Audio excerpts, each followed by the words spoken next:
Thank you all for coming. You're all welcome, and appreciate you getting out in weather like this. A couple of things I want you to keep in mind, just so we can keep this in order. Comments, questions would be directed to the chairman. I don't want to get into debates among the participants. When you're speaking, I want to limit comments to 5 minutes to move this along. If we need a longer time and you need to come back to it, we can do that. Okay. And this meeting is going to end at 10 p.m. whether we're finished or not. And anything that isn't finished will be moved to a subsequent meeting. Okay? Good idea. Okay.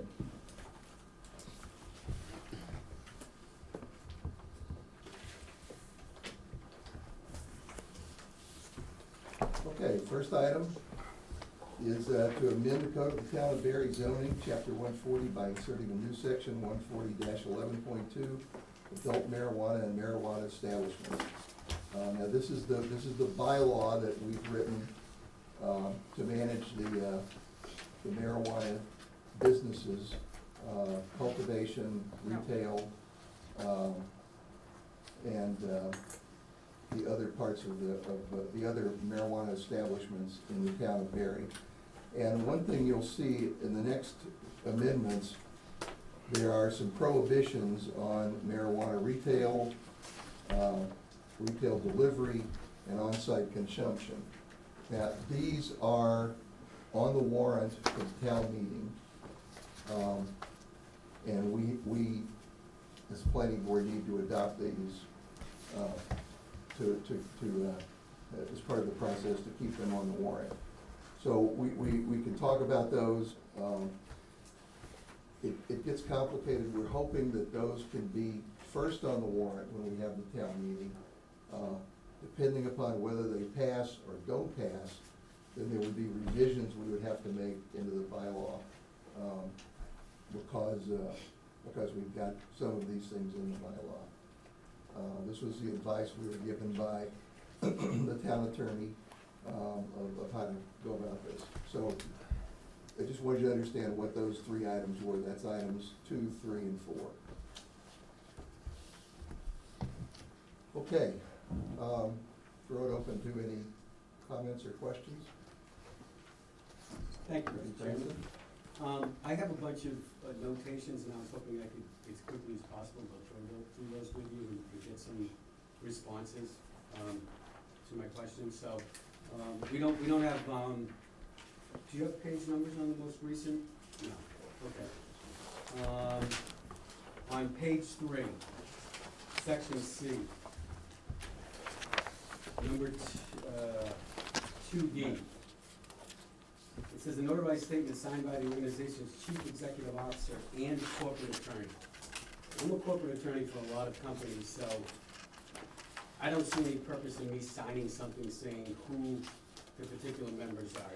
To me, that doesn't make any sense. If you have someone from the corporation representing that, I sure wouldn't sign it. I have no business making that representation as a corporate attorney, so I'm just curious where that came from and what the purpose of it is. This came out of one of the bylaws that we used to craft these bylaws. So it wasn't something you did. My recommendation would be to strike. There's no purpose to it. Well, we're not going to make decisions tonight on your comments. We're going to listen to the comments. Perfect. So if you've got something that you can give us, that would be really helpful to us. I will give you a copy of my marked up version. I can email it to Mary Ann. But I do want to go over them. So if you have any responses, I'm curious. But it doesn't seem that doesn't seem to have any purpose. And frankly, the whole number D doesn't seem to have much of a purpose from my perspective. You're a planning board. I don't know what you would even do with that information once you received it. Why you need to know who the partners, the members are. I mean, it could be a big company. I don't even know what the planning board would do with that information. It seems irrelevant to me for planning purposes and doing the bylaw. I don't even think it belongs in there. It sounds great and fantastic, but superfluous, unnecessary, and I don't understand it. Moving down the bottom of that page to the management plan, I don't know, does the board know of any, or Dean maybe know of any management plan regulations? Are there any? I'm sorry, I'm just trying to move things along. Can I answer that? Mr. Chairman. Yeah, so as part of the application process, the state requires a management and operations plan. It's pretty dense. Right. They go through pretty much most of the things that the planning board is asking for, we already have to do for the state. Okay. So there's a management plan, which is an umbrella, and then there's specific components of that management plan. Okay. So, I guess, again, I don't know what the board would do with a management plan. If it's already required by the state, I don't know why we're duplicating effort. It seems like a lot of extra work for an applicant, whether it's Mr. Ryan Doty or somebody else. Well, if you're doing it for the state, you could use that management plan to satisfy this requirement. Correct. Yeah, we're not asking for something different. I'm just curious what the board's going to do with it once they get it. Well, first we'll read it. I understand it, but if it's already been approved by the state, which it has to be, well, I can't imagine that you would make it any more onerous than the state. But that's my comment. I don't want to take too much time on that. Okay. Yeah. Top of the next page, well, on mine, next subsection G. I'm concerned about the language used. It says surrounding neighborhood. I don't know what a neighborhood consists of. If you said the zone, like if it's in a commercial. G? Yes, G. I don't know how you define neighborhood. It's a really vague term. I think it might cause some issues, so that's my comment on that. Architectural consistency, again, I don't know how that applies to something like Mr. Langoli's situation where there are no other, I mean, there are no other buildings near here, so how could there be architectural consistency?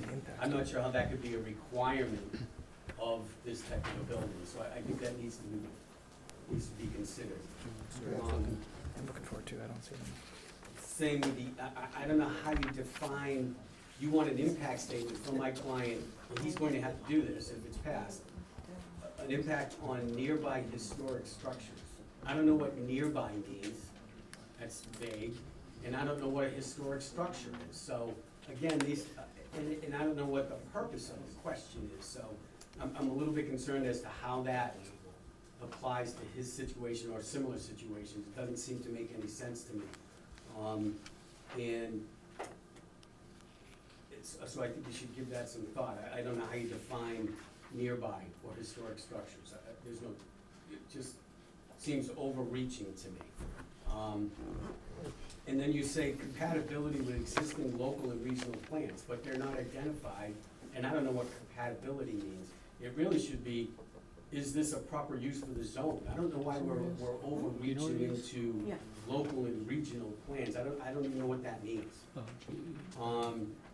Further on, and I don't mean to go fast, but. That's fine, go fast. Okay, you refer to section 8.13.10. That, to my knowledge, doesn't exist. And it's been in there for the last 6 amendments. I don't know how it could still be in there if it doesn't exist. I'm assuming that this board has read this and said, geez, what does that refer to? To me, it doesn't refer to anything. I'm confused. Okay, we'll take a look at that. And then you say designed in a manner to have a minimal impact on the community. I don't know how you define minimal impact. I think that's an unreasonable requirement to have a minimal impact. You have to use something else. Minimal impact just does not work, in my opinion. I don't know how you make a decision that it has a minimal impact or a little bit more than minimal. I don't know. It's a bad use of word. Water use study. In the third line, it says surface and subsurface drainage. I don't know what that has to do with water use. It sounds like a drainage situation to me. So you're looking for a water use study and how they use water, what they do with it. I don't know what that has to do with drainage. It doesn't make any sense to me to have that in there. Well, the purpose of that was rainwater, stormwater runoff from the site. depending upon how much impervious surface you got. It needs just to look at it. Okay. It may not be an issue at all, but, Okay, I didn't understand it being under the water use right. section because it's not a use of water. You're No, asking what it's the storm, drainage. it's stormwater runoff. You asked for the adequacy of water supply. Well, if they're using a well, I'm not sure that they know what the water supply is under the ground. I'm not sure how you would quantify that.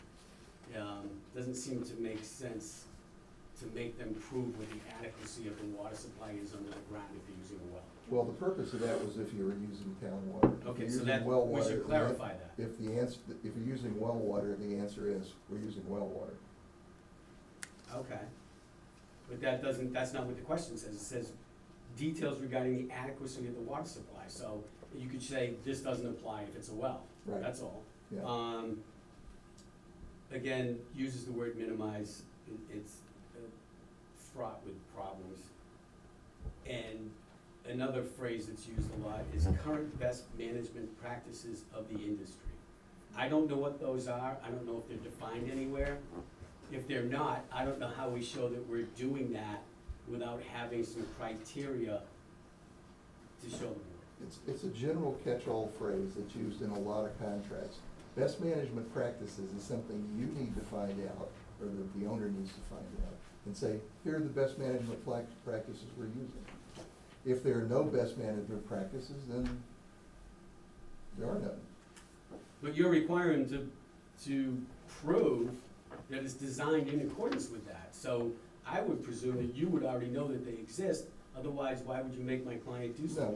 we're not experts in this. We don't know that they exist. We're putting the onus on the owner to say, for this particular part of it, the best management practice that I found is this, or there is no best management practice for this part of it. So you would say, if any, because you're presuming Yeah. it exists, and I'm not, and I don't think it does for a number of these If things. it doesn't exist, we can't hold you to it. Okay. Agreed. Security measure report, again, you know, required by the state. You can submit something. It says And down. if it's required by the state, Right. you submit that to us. Okay, so my concern is the last sentence that says, the planning board may employ a third-party consultant to review the proposed security measures to evaluate whether the security measures are appropriate. I don't know what that means, but if he's already satisfied the state and it gives you that, then I would assume that's appropriate. All I'm saying is, again, your criteria are undefined. Appropriate could mean anything. You ask 10 people what are appropriate, you get 10 different answers. So I just think what you're using for words like minimize and appropriate are inappropriate and shouldn't be used. You should have some defined criteria that they need to meet, like best practices, even if they aren't. J, midway through, it says, the language says, and any further regulations established by the town. You cannot make a special permit that you've already issued subject to future regulations. So if my client gets a special permit and you make a future regulation, he's not subject to that. It's not retroactive. So you can't say that. You can't have that language in there. That's illegal. You cannot make my client, if you make a regulation that he doesn't comply with, you can't hold him to that after you've already issued the permit. No, I'm currently looking for Jay. Well, No, but look, what we're talking about here main is that the section. regulations under the state regulations. And what this, No, this says established by the town, Right, now you're up on Jay. which would have to be a zoning regulation of some sort, which you cannot have retroactive zoning regulations. So I'm saying, once you issue a permit under this, you can't issue further regulations and make them, a person who's already has a permit, subject to those regulations. It's illegal. where does it say, this is in J? J, yeah, midway through, right after the statutory reference. And any further regulations established by the town. It doesn't say established by the town, it says any Mine other does. laws or regulations promulgated regarding commercial or medical marijuana. No, it's a line before that. Keep going. Oh, okay. Yep. All right, the general law and any further regulations. Yep, that will have to get stricken. Yeah, it's just, okay, I don't wanna be that But horse. it does say- Trust me, it's illegal, you can't do it, Yep. take it out. All right, we'll Okay. take a It says- look. Check with your lawyer, I would assume he would've looked at this. Shall be no less They restrictive. can do it if your client agrees to it. Right. Quiet. Did he tell you to be quiet? Same, Yeah, I see what you're Yeah, that is true. Okay, we'll take a look. check that with Jim, I can't imagine he would leave that in there. Subsection case, same question, further regulations, doesn't, you can't do it. And same comment, are appropriate, it's just that there's no measure for what's appropriate. If they meet a certain standard or criteria, that makes sense, but that's a terrible word to use. Let's see. I don't care about that. Construction, subsection N, construction management plan, should, in my humble opinion, be stricken in its entirety. It is beyond ridiculous that you would have the right to control my client's construction of his project. And it's almost comical, it says, non-compliance with the timing or sequence in the plan shall stay any further construction of the project or operation of the use until such time as the project is brought into compliance. Well, if he's missed a timeline, he can't possibly then go back in time and make that timeline so he can then proceed. The language in there is beyond ridiculous.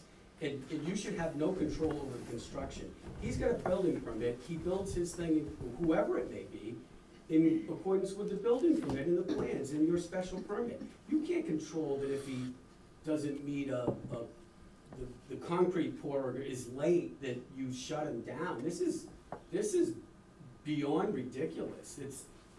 It's overreaching, I can't imagine that Attorney Baird looked at this and said, oh, this is a good idea. This is disturbing is what it is, that you think you can control the construction progress of anybody who gets a special permit on that. I'm done killing that one, it's unbelievable. Subsection E. Let's see, I guess I'm not that concerned about it. You say that, number 3 on the subsection E, and it would be easier if I had page numbers, but I don't, but mine are probably different than yours. It Ventilation. says, no order from marijuana processing, et cetera, shall be,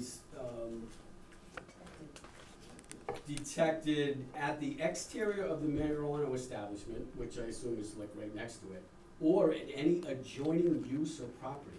I don't know what adjoining means, that's again a terrible phrase, but clearly if it's not detectable at the establishment, it's not detectable anywhere further away. So you don't need that other language, because once it's detectable at the exterior or anywhere further, then it's a problem. So, and adjoining is just, I don't know what adjoining means. Is that abutting, adjacent, within the district? I don't know. Showing that I'm not just a partisan to my client's situation, you say outdoor cultivation is allowed on existing farmland. I don't know how you define farmland. And why wouldn't it be allowed on industrial property if it's allowed on farmland? It's mind-boggling why industrial property is generally not around other, areas where there are people, especially in my client's situation. So I don't know why you wouldn't allow that industrial if you allow it in R80, as long as you go through the proper process here. Again, we discussed this in one of the meetings, why the lot has to be one contiguous parcel makes no sense to me. If a farmer has 3 small parcels and it makes up 20 acres, what do you care? Doesn't make, it seems weird that you would leave that in there. I know it was in the solar bylaw, I don't know why it's even in here. Let's see. Marijuana, the next subsection B, under allowed uses, no below grade foundations, I Well, don't know. we've taken a lot of stuff out, so you're not really looking at the current one? What, did you take that out? Yeah, Okay. there's a lot of stuff Great. that, No, it's here, it's on a copy, we were Yeah. provided as copies. Right here, today. okay. So why don't I just keep going, and if it's oh, out, okay, I see then we what won't you're worry saying. about it. Okay, Okay? yep, Indoor cultivation of marijuana, it says indoor cultivation of marijuana requires approval through the special permit SPGA. Well, just so stating the obvious, anything having to do with marijuana has to go through you, so I don't even know why you would put that in there. Can I ask, I'm sorry to interrupt, can I ask a question? What's the logic behind allowing outdoor cultivation on farmland only and precluding it from being allowed on industrial property?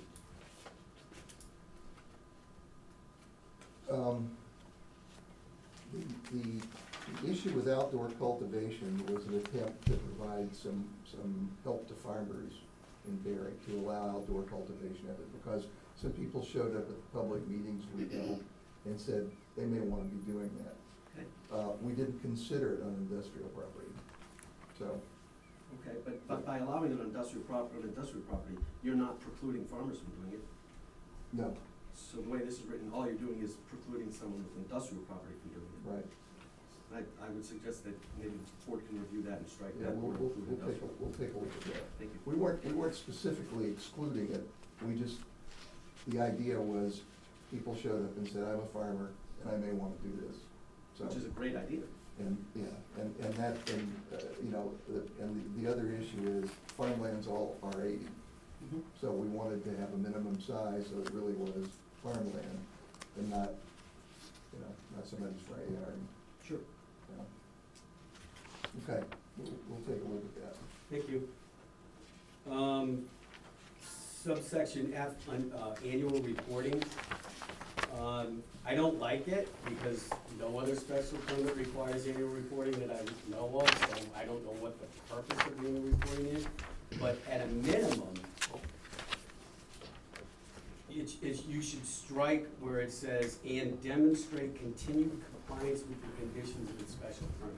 This special permit could have 30 conditions. One of them being obviously that you can't smell the marijuana anywhere outside of near the building. How do you quantify that in an annual report? Does someone just say, yeah, we meet all of that stuff? I mean, no other special permit that this town issues do you have to go back every year and say, I'm doing everything that I'm supposed to.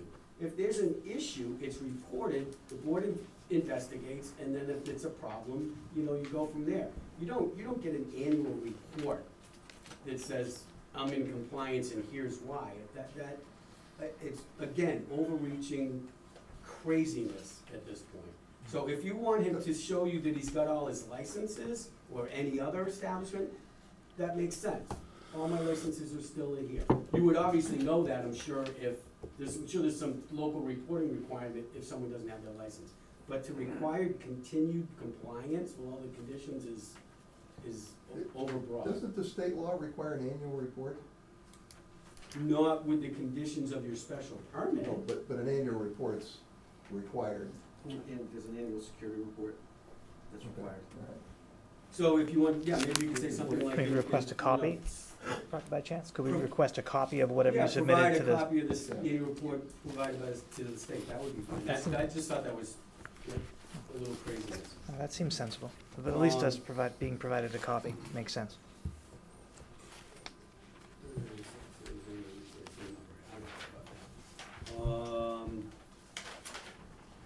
Restrictions and prohibitions. Number 3. All appurtenant structures, including but not limited to shelter storage facilities, transformers, and substations. Again, I'm assuming this was stolen directly from the solar bylaw. Makes no sense whatsoever and should be deleted. That's what I'm saying on that. I don't even know how you apply this to any marijuana facility, unless it's stripped down or deleted. Number 4, an AMU must minimize through design and operation any adverse impacts on the abutters.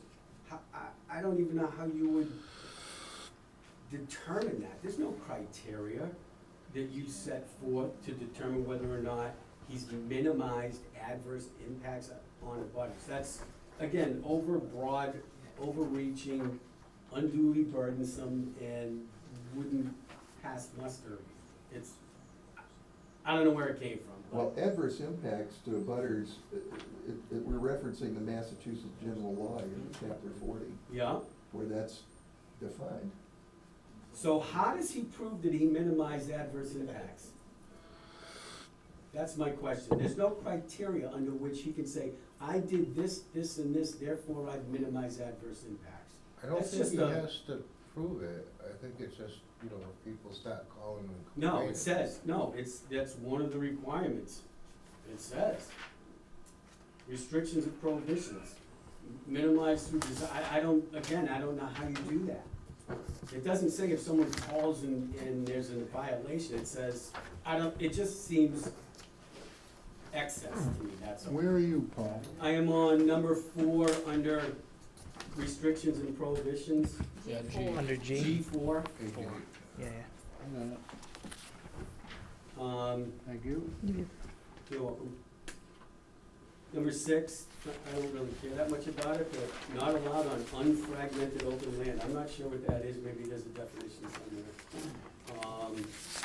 But town's open space recreation plan, master plan, and community development plan. Town's open space, I don't know what that is, but if it incorporates all the farmland, then you just wiped out all the farmers. So I don't know if you guys know what that is, but if you don't, you should. Otherwise, you don't know who you're preventing from being able to do something. So I just throw that out there for your review. The open space plan, recreation plan we have, the town of Berry does not have a master plan at this point. Okay. So, Again, if they do have a master plan and there's been a special permit issued, they would be in violation according to this wording, so it doesn't make any sense.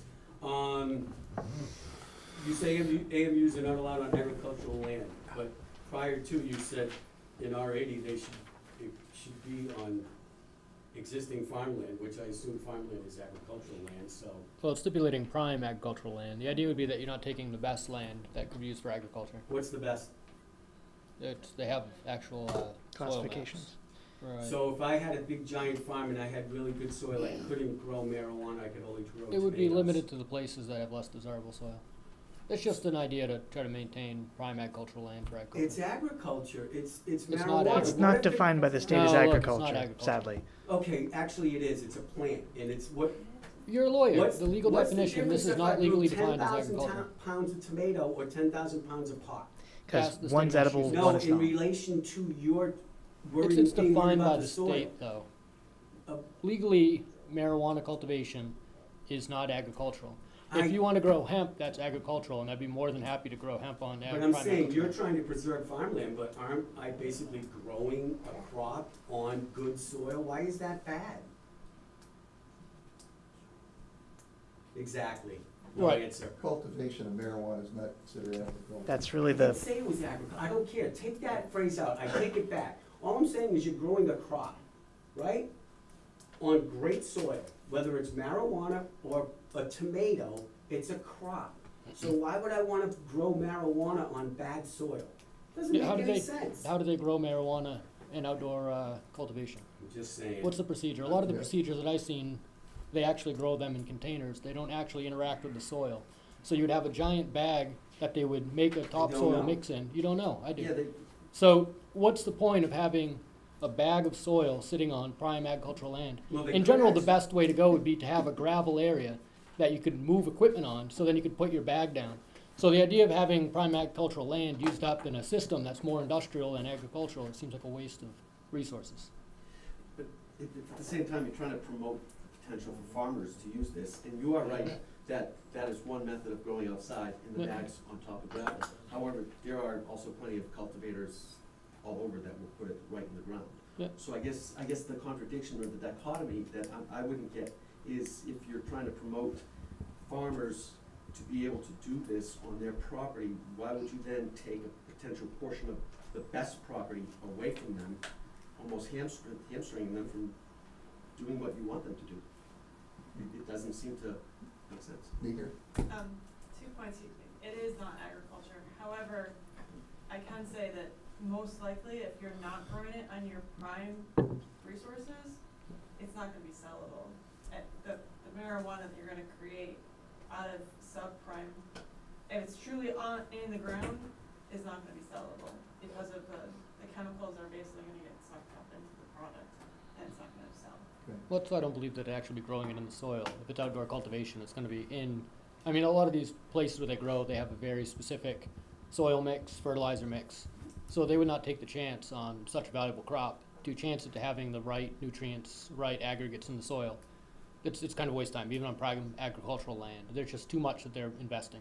So the idea to, and in general, you're saying prime, I think you're making more of a deal out of it than it is. Prime agricultural land, I mean, I'm just guessing on a number here. I mean, 97% of statistics made up on the spot, so this is one of them. The majority of prime agricultural land is, you know, in the minor percentage. So, I mean, Carter and Stevens, I don't know. I mean, most of their land probably is not prime agricultural land. So the idea that we're taking up all this space, you could grow marijuana outdoors from removing from prime agricultural land, it's not the fact. Okay. All right. Just to clarify this a little bit, the page we're on, items 6, 7, 8, and 9. Correct. Were comments that we received from the town administrator suggesting we incorporate them. Okay. And we thought, that's probably a good idea. Okay. I think, Yeah, we could go back and talk to him. And maybe understand the reasons behind these a little better. But that's where those comments came from. and I would think 8 would be better left to the Concom. Those all seem like Concom things. Biomass development, heritage endangered species, I don't know. I mean, I would assume that they would have to pass muster through the Concom too. We're here. Pardon? We're here. We're everywhere. All these people are everywhere. Just to make, with regard to that, because we're applying for a state license, the state requires us to apply with the Natural Heritage and Division of Fish and Wildlife. So we have to do that anyway because we're getting a state license. Number 10 says all marijuana cultivation be located in a fully enclosed permanent building, except for outdoor. Just, you might want to put that exception in there, because obviously outdoor wouldn't be in a building. Well, it says all indoor marijuana. Not mine, but, okay, Yeah, so that's you it. obviously addressed I think we that. corrected that on So, this one. Okay, so I was just going off of this, I haven't seen the new one.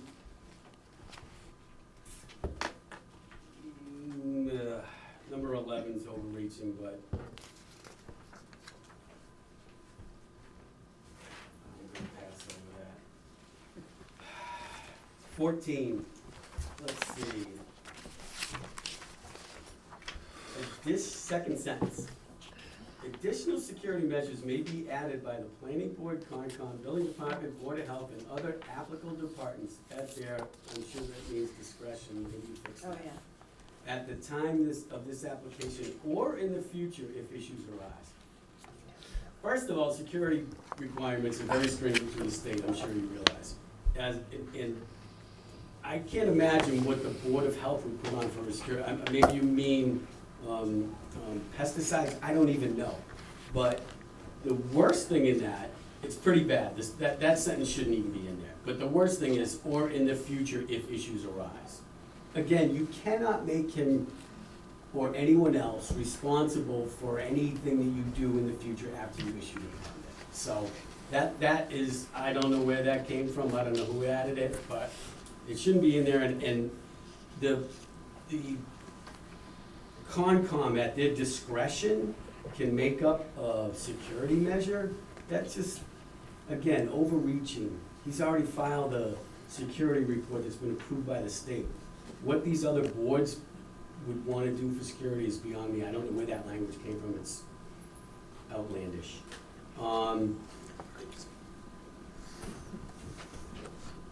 16. For any site where the use requires a special permit, which is everyone, can't do anything without a special permit. No building permit, site clearing of filling materials, et cetera, can be done. You cannot prevent anyone from doing things on their property with this language. Anybody can go out with a bulldozer and dig around on their property so long as they're not causing a problem. That's an illegal restriction on someone's property. That shouldn't be in there. I would assume Jim would look at that and say, take that out. You can't say that you can't clear or fill or grade your property. They could be doing something else, they can do anything they want. So, once they get the building permit, they do it in accordance with the building permits. I don't know why that's in there. Findings. Meets all the permitting requirements of all applicable agencies within the Commonwealth and as proposed compliance with the applicable state regulations. I'm concerned again about the overreaching. You're a planning board, you're planning for how this thing sets up in town and how it relates to our regulations here. He obviously can't operate with all state requirements. It's the same thing with, you're saying that you won't issue the permit until he proves that he has site assignment. Well, what if he doesn't, if the site assignment regulation says they won't issue site assignment until you have a special permit? So you're not gonna issue something until the other guy does, and the other guy's not gonna issue until you do it. You can't withhold a permit based on him having to go somewhere else and get something else. If he meets the requirements of the bylaw, excluding what you've put in here for meeting other people's requirements, like the Board of Health, the Concom, you cannot withhold it if he's already, if he meets the requirements. Again, you'd have competing boards saying, I'm not gonna issue unless they do.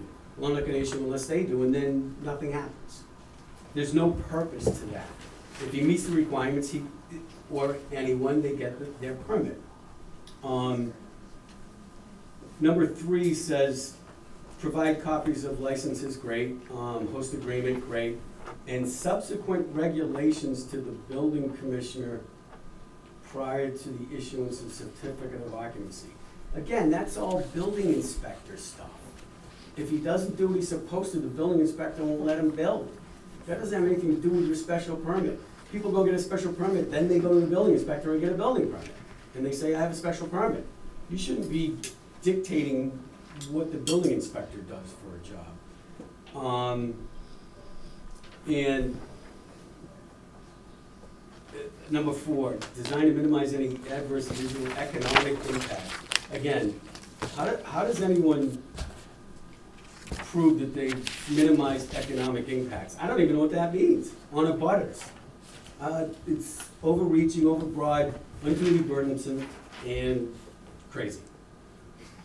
Number 5 says provide a secure waiting area. I'm just curious what that means. In what concept are we providing a secure waiting area?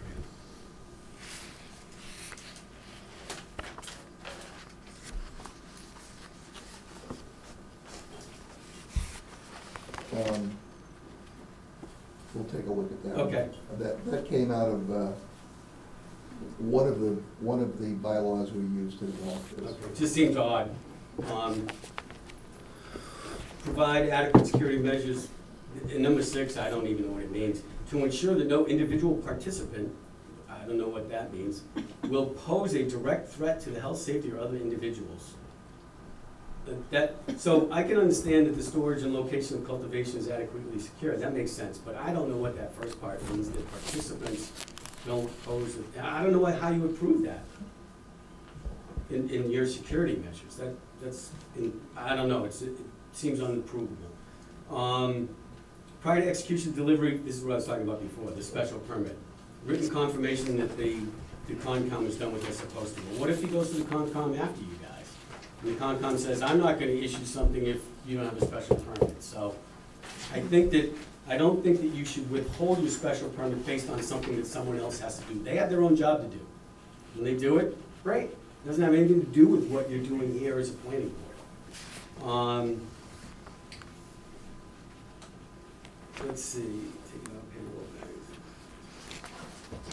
The 61A thing, again, if I wouldn't take my property out of 61A because of the complications that it requires, monetarily and otherwise, until I had a special permit. And you're saying, I'm not gonna give you a special permit until you do this. Well, what if I do it and then you don't issue the special permit? Then I have to go undo my 61A thing. Just issue the permit and say that's one of the requirements. If you don't do it, we'll terminate your special permit. You already have a provision for that in here, that if I don't comply with the special permit, you can terminate it. So, again, I don't think you should make your permit subject to other things happening. Let that happen in its course. If it doesn't, then you can withhold the permit. Written approval by the Barry Board of Health for the use of all chemicals listed on the document. I don't know what document we're referring to, so is that the submission, or maybe the application? Yeah. Okay. Yeah. There's someplace we ask for what chemicals Okay. should be used. Again, the word decommissioning scares me. I don't think that was well defined in here as far as, again, the whole decommissioning thing really had to do with solar, so this document concerns me with decommissioning and requiring removal of buildings, et cetera. If you simply say in a cultivation situation, you have to comply with the state's requirements for removal and disposal of marijuana, then that's fine. But you're requiring, and I'm getting ahead of myself, but you require removal of buildings. That doesn't- No, we don't. No, we took that. We took it Yeah, out? that's Okay. gone, yeah. Thank you. That's out. Where it says host agreement in subsection F, it says that you need to provide a copy of the host agreement, which is fine, which also describes the measures the applicant intends to take to mitigate potential negative impacts. Is that still in there? Where are you? Right here at the bottom of the page. Subsection F? Right here at the bottom. Is what I'm reading still in there? Okay. Okay. Yeah. Negative impacts on the town and abutting neighborhood from the registered medical recreation hybrid blah, blah, blah, cultivation site. That's not in a host agreement. So you're asking them to give you the host agreement, which includes something that's not required for a host agreement. That shouldn't be in there. You already have all of that language 6 times in the bylaw anyway. That doesn't belong in there. That's not what the host agreement's for. Provide a water use study from the town of Barry. Does that mean, and that's subsection H, I'm sorry. Does that mean go to the water department and ask them for a water use study? Or what exactly were you looking for? This was if you were using town water Okay. to determine if there was sufficient capacity. But what I think I've heard is you're gonna be using the well. No, but I mean, it just in general, anybody, so maybe we just need to clean that up and say, in the event, any user will use town water, you need to provide something from The water that department. says that there's sufficient water, something like that, just, it's a little bit vague, that's all. Hopefully in our case it doesn't matter. It just, at one of the meetings, my father, the water commissioner, brought up that water issues of the water department. It's the water commissioner. Well, we're putting things in the bylaw that we wanna see done.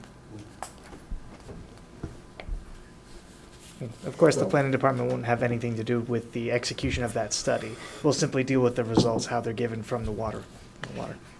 I think what he's saying is, if the water department said there wasn't enough money, they wouldn't give them any water. So, whether he had a special permit or not, so even with your special permit, he's gonna go to the water department and say, hey, hook me up to the water, and the water department would say, nope, sorry, not enough water. So, having nothing to do with your special permit, so I think what he's saying is legitimate, that why is it in here? He has to go somewhere else and get that. I says, it's a little bit the same as before, again, it's the state, I assume you're looking for the same information from the state. But I don't know if all that private information should be part of the planning board's special permit process. Just a question on that, so is the planning board planning on actually running specific query checks No. to determine if they come back with violations? We're just asking for documentation that a quarry check's been done, that's all. Okay, the CCC will, did they do them? But I don't think that we can provide that, that's got all sorts of personal information, and I don't think that should be, anybody can come in and look at this document. It has, I think you should leave, again, someone else does that. I think that's dangerous stuff to have in your, anybody can come in and take a look at the special permit, they can look at this guy's social security number or whatever else is in a quarry check. You don't need that. No, Again, we he don't. can't get his license if he doesn't have that. So I don't think it belongs in this. Yeah, we'll talk with Jim Baird about that one. We're not asking for the quarry check, so maybe changing the language would. Yeah. We're only asking that it gets performed, not asking to keep the We don't wanna see information. it. Yeah, we don't necessarily have to have copies on hand. immediately. I don't know how else. I don't think they confirm give that it to Cory us check's anyway. been completed in favorable outcome. How do we show that to you? Again, just let the, what do you care? You're a planning board, you're not checking Cory people. The state does that. You guys have enough to do. I know you wanna be thorough, but again, overreach and just let them figure it out. The one thing I had on that, is the last sentence actually, if Cory check comes back with violations, no permit will be granted. Many times, the permit's been granted before they're Cory checking the people on site and actually operating it. So you won't go through a Cory check except for maybe some of the high administrative level people during the permit process. And then they're gonna go hire people once a building's built and they're gonna actually start. And that's where the Cory then works more with the state regulatory agency to verify it occurs. That makes sense. The most you can probably do is, you can request the state to give you something, and they may or may not, that you can give to the planning board saying, we did our checks, our Cory checks per state regs. Because the state won't say anything more than that, but they might say something like, they're in compliance with our Cory policy. You know, That would be because the enough. state doesn't wanna open themselves up either. I'm just, I think that's all we're looking Yeah. for is, Yeah, we're just looking for it's still something. a guess. I don't know if they'll do it. I'm just saying that might be something they would do. Stands to employment- reason. Police department does the Cory check. No, the state, the Cannabis Control Commission does a Cory check. Right.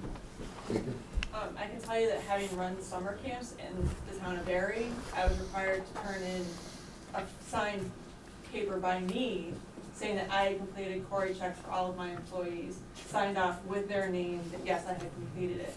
It was just a simple form that was included in the application of all my. Personal affidavit just saying you did. Just an And if affidavit it proves you saying didn't, that yes, then I you had lied. done a Cory check, I had done a story check, there was, that anything that was reported within that had been signed off, that yes, we were aware, we were taking it under our own liability, because one of the things that they'll say is, if you have somebody who's working within the marijuana industry who has prior convictions that involve marijuana, that doesn't preclude them from being involved, because a lot of those are being striked.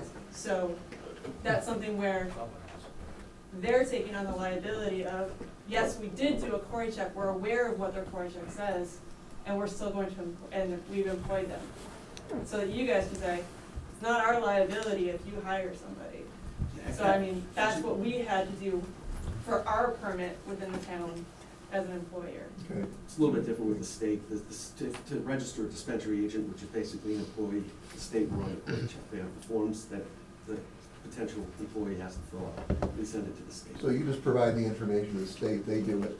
Information in the field. Okay, all right. Employment is an ongoing issue, so it's one thing if you start up a business and you have your employees and you get a Cory check, but then as you have turnover, so then would have to continually update their. I think the Well, state they would have to be continue. registered dispensary agents, registered with the state of Massachusetts to even walk inside on the property. Yep. In order to become a registered dispensary agent, you have Need to a undergo Cory check. That makes Right, sense. but I mean, as far as the town goes for this permitting process, to have a Cory check done, so it almost seems like it would be an Should, ongoing yeah. paperwork, for the town to keep up with every time you have a turnover in employees, so.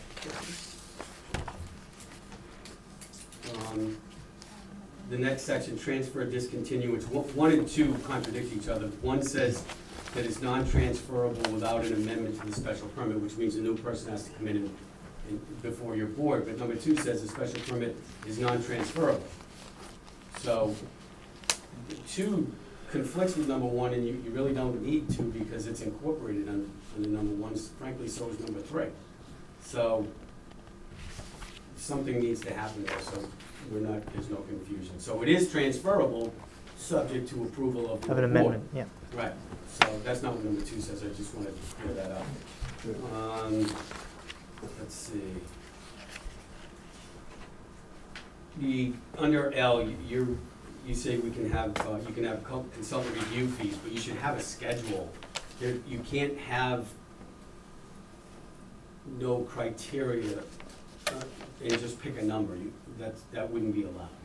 So I think you should talk to Jim about putting in some criteria as far as how you determine what the amount is going to be, because otherwise, you have to have a rational basis to request the amount. So you might wanna have some sort of fee schedule there. And the next page under subsection A, what the information and assessment for the following topics, it says provide analysis of whether the application and these specific citing requirements. I assume that means the bylaw, just in general? Right. Okay. Again, you're mixing and matching the criteria because you say, are designed to have a minimal detrimental impact on the community. That's completely different from the wording that was already used in the bylaw.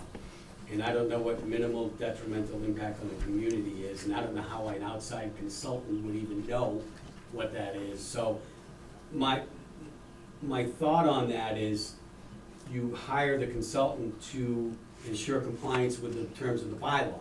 Don't reiterate what you already put in the bylaw and then change the wording around. Just simply say, you know, if the water use study, the management practice, all that stuff, if you just simply say, he's going to evaluate anything we want to do under this bylaw, because you're handcuffing yourself and using different words in here, which doesn't make any sense. So that would be my recommendation in that section, so as to not confuse things and use different words like minimal detrimental impact, which you hadn't used before.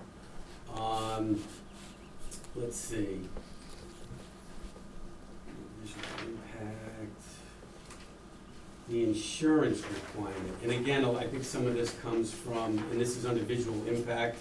I'm not sure why, because it's insurance. I don't know if that's to do with visual impact, but under subsection O, the applicant shall submit documentation discriminated and general liability insurance. I don't know, what's the purpose of that? I assume that came from the solar bylaw. No, that came from the North Andover bylaw. Okay, so what's the purpose of, do you require that with a liquor license, if they have insurance? I mean, why is this any different? Why are you making this more difficult for this particular product than something else? No, they don't want insurance. If someone slips and falls, it's on them. How does it come back to the town? Once again, CCC requires it. They require the insurance. CCC requires the insurance. No. Yeah. So maybe in compliance with CCC? Yeah. That makes sense. Well, this is a recreational bylaw, correct?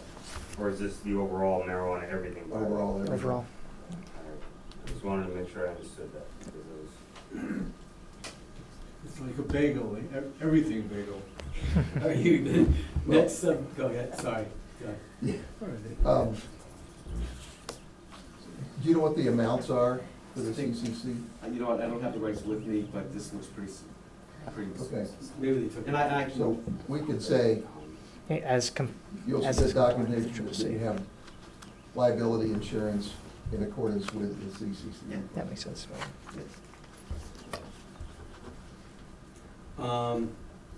When are you required to get that for the CCC? Before they'll issue the file certificate of registration. But again, I'm saying, if someone else requires that, and he doesn't have it, and he's not required to get it until a later date, why are you holding up your special permit? Because they're not gonna give him a certificate unless he has the insurance, but you're telling him he has to get the insurance now in accordance with CCC. It just, again, it's like the Board of Health. We wouldn't hold it up for this. We would say you need to have this insurance.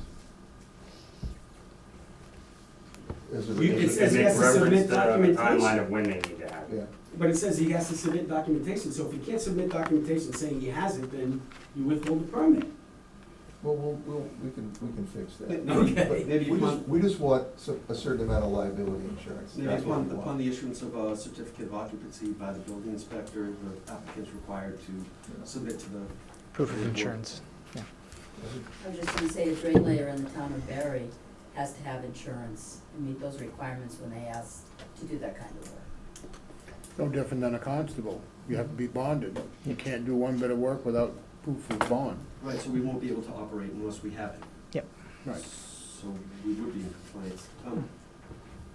The next one says utility notification. I assume that is a solar thing and was stricken already? Subsection O. P in the new one. P in the new one. Why is that in there? Or We need to look at it and good about what. Yeah, that one's P. vestigial. It's P in the new one, it's O in the O old. in the old one. Okay, moving on. That's kind We, of. let's see.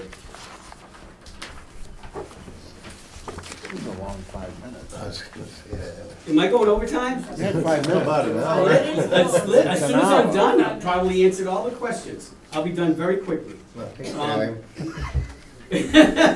can't write that fast. Planning board review process, that, it doesn't have a number, but number 2, public hearing.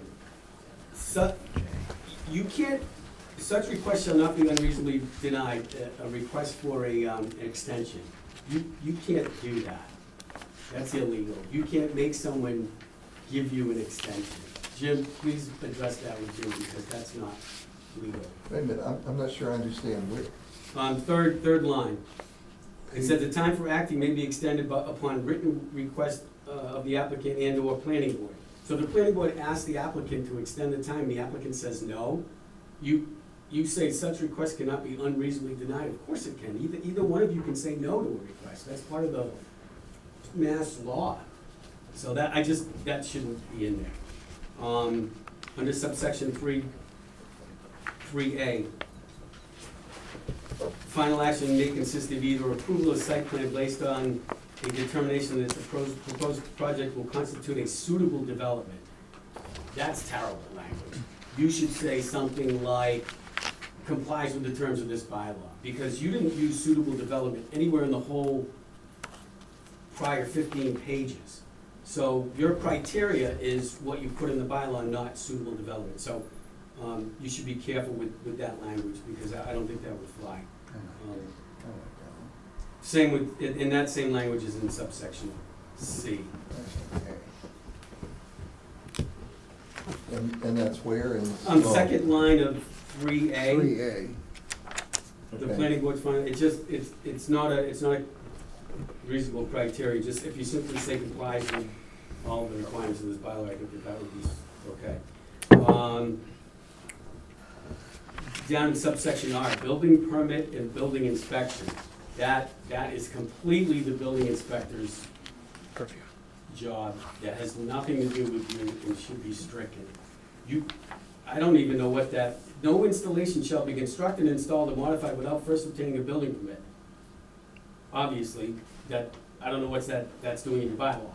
The application for building permit must be accompanied by the fee required by the, again, let the building permit people do what they do. In subsection 1 under R, says, again, you're telling the building inspector what to do. That's completely inappropriate.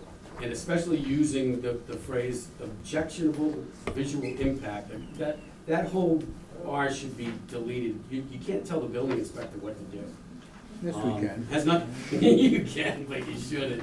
The planning board shouldn't have anything to do with that. And then right after that, subsection 2 says, the planning board shall conduct a site plan review as to visual impact. Are there criteria there as the visual impact? I don't know. I don't know what you should say, that it meets certain criteria under visual impact. I don't know what we're getting at there. Required submission of such documentation as it deems reasonable. Again, that's so overbroad and overreaching and vague. What exactly are you looking for? You need to tell the applicant what they're responsible to do. You can't just say, we're gonna go look at the visual impact and we might ask you for things. You should say you meet these certain requirements. Subsection T, monitoring and maintenance. And mine goes 1, 3, I'm sure you fixed that. Number 1 is maintenance, number 2 is modifications. I don't know why modifications is under monitoring and maintenance. Oh, you put modifications in there, okay, that makes sense. Decommissioning, again, That's from panels, I think. What's that? I think the decommissioning aspect, I think that's vestigial from the solar panel Yes. issue. Yeah. So did we take that out? No, it's here. So the board Section U1, removal requirements. Any facility that has reached the end of its useful life, has been abandoned, or has discontinued operation shall be physically removed from the parcel within 150 days after the date of discontinued operation. So that means if I discontinue operations under special permit, but then want to grow tomatoes, I've got to take the building down? Well, if you're growing something else, you have a discontinued operations. But the purpose of this is to make sure that we're not left with something in town where there are lots of plants, lots of chemicals, lots of other equipment, and then the town's responsible for it. Well, the state requires that we put a bond up for the removal of all marijuana products upon the cessation of operations. So we have to put that in escrow. They require that. So maybe we should have it. As compliant. It's already in number 2. Yep. So number 1 shouldn't be there. It's already required to remove all plants, materials, other paraphernalia. I can't, what authority do you have to make him remove his building? If he removes the plants. No, we're Well, not it's saying not doing- that. we're not doing The that. last Okay. sentence, the last sentence addresses that for structures. We're not saying you have to remove the building. It's actually The- underlined. Where does it say that? Yeah. It's on our, it might be on It our may not be document on at the yours. bottom. Okay. It says structures that may have a potential for future use are not required to be dismantled or demolished and removed. So in the sentence before that, though, you're asking the owner or operator to notify the planning board by certified mail annually as to the proposed date of discontinued operations and plans for removal. What if I don't have any proposed date for discontinued Yeah, operations? annually should come out, that's not, you should just say notify if you have a plan for discontinued operations. Gene, where did you see annual? So It says, as an ongoing obligation, the owner or operator shall notify the planning board by certified mail annually. That should come out. Yeah, the annual should be gone. That's Oh, I got it. I don't plan to. I'm just, every year you get the new postcard. I'm just, It could be a form letter. oh, exactly. Yep, still here. Yep, still operating. What kind of tomatoes you gonna grow? Again, it says the site to be restored as near as reasonable possible to the condition prior to the commencement of construction.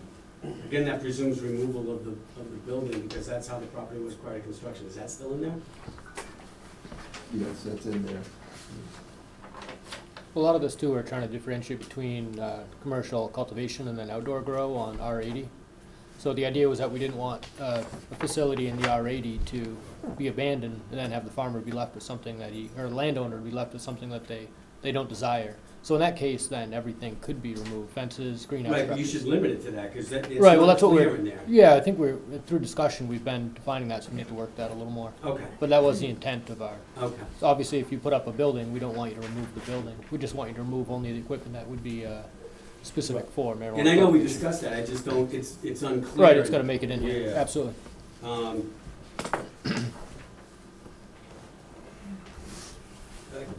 Again, abandonment, I don't, is that a solar thing? If he stops operating for more than 6 months, then you can make him close up shop? I mean, I'm not sure. That's 4, abandonment. Yep. I think that might need some work. I don't understand that. Again, obviously, it's from the solar, but it doesn't apply across the board to this type of facility.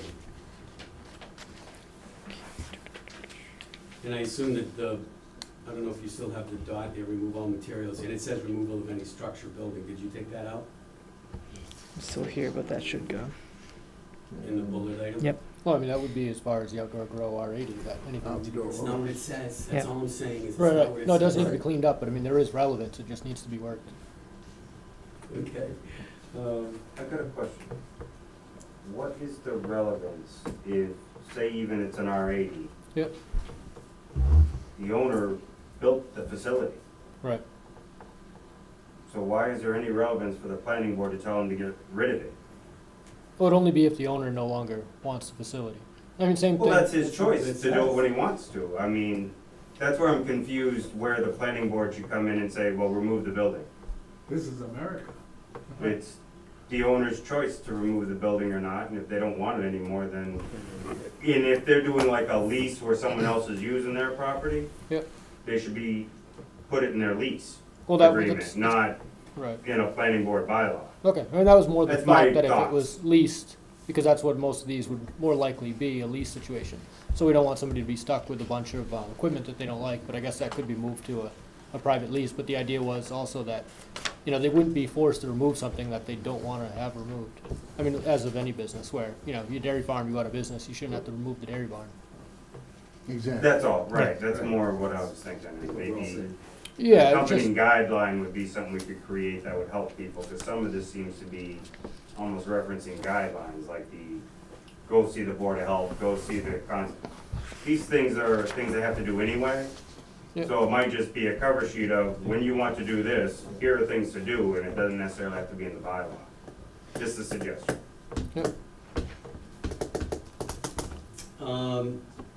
The next full paragraph, I'm not sure, in the event the owner operator have not completed the removal at the conclusion of 90 days from the date of written notice. Written notice from whom, about what?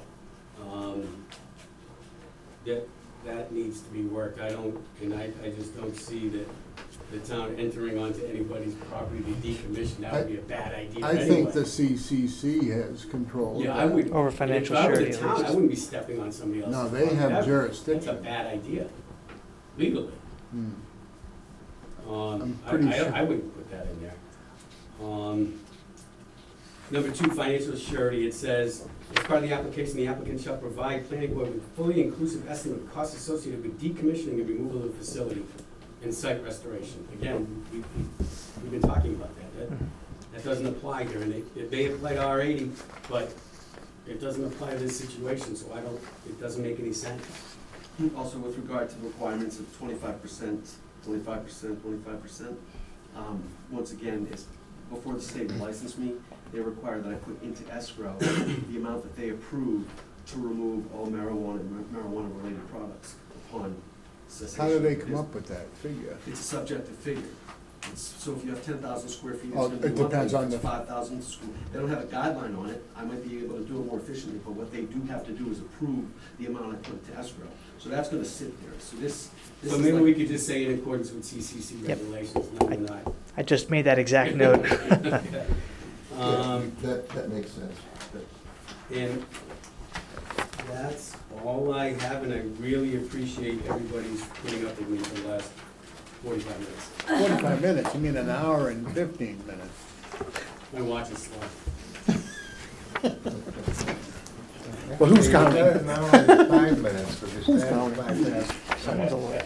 Can I ask a question that I don't know if you have the answer to, or Matt Irving would have an answer to, but who is actually gonna be at town meeting to be the moderator for these questions? Because I'm assuming that, There was some discussion, I believe we're looking for alternates that would come in. I've heard 3 names brought up that might be viable options, we're still trying to figure out who wants to. I mean, nothing Who against would? Paul, but I'm Oh, just no, saying, I like, won't be there. Wouldn't the But that town, is something I understand we're looking for. wouldn't the town clerk ipso facto be in your They absence? have the right. She could, but that would be confusing, because she'll be doing ballot stuff while she can't moderate at the same time. Makes sense. Earlier in, about 45 minutes ago, we were talking about using the statement minimize. Do you have a suggestion on what other word should be used instead of minimize? I could, There's minimize a whole bunch of stuff there. and now you're on the clock, right? What section are you in? There's like a whole bunch. legitimate question. Yeah. I just saw it on the top of the page. What's the page number you're on? 4, I don't know, I just saw it. There was like a bunch of pages with it on it. I just wrote it on top of one page. I'm just curious what other word would be suitable. Sure, I'll think about that and send it along. Okay. Okay. Thank you. You'll give us a copy of Of your No marked Yes. up. comments, okay? Yeah. If you give that to I'll Mary email Ann, it. He'll that take would the be- expletives out. You know what? Okay. I just Nah, picture leave a 'em document in. riddled with red pen everywhere. Leave them in. Okay, any other comments on this, questions? Meeker? I just wanna say that for as many pages as this all is, and as many places as I know you pulled it all from, I'm incredibly impressed with all of the effort that you all put into it, and I wanted to make sure that you all are appreciated for the effort that is in. This is a lot, this is a lot of work, and you guys have put a lot into it, and it pulled from a lot of places. So as many times as you were just told that that was a stupid wording, or that was inappropriate, I never whatever, said stupid. I didn't hear stupid. I didn't hear stupid. I heard a lot of adjectives I think maybe closely once, related to. maybe once. If the shoe fits. I didn't say they did the wording, I was just commenting. But I really wanna make sure that you guys are thanked, Well, because thank all you. of Thank you very you much. have put a Yeah. ton of time. I would like. Good job. Thank you.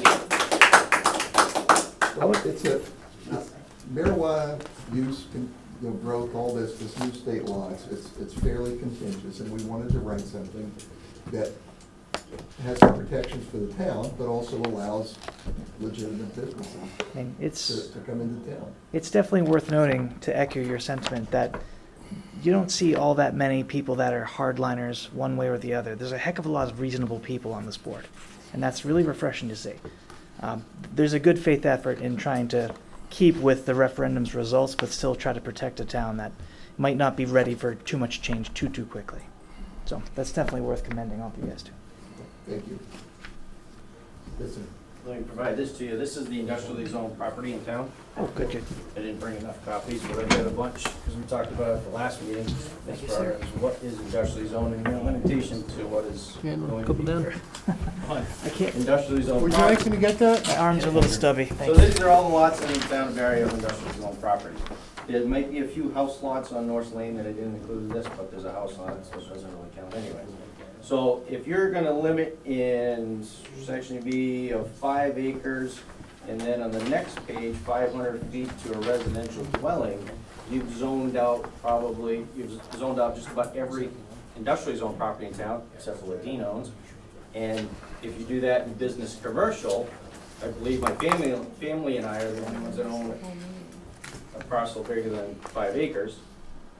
But you've just eliminated and zoned out everything in town for business and industrial zone property.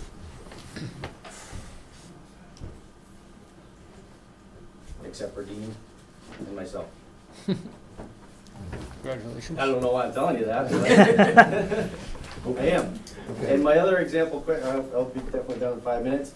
I'll use this as an example. I own an industrial piece of property.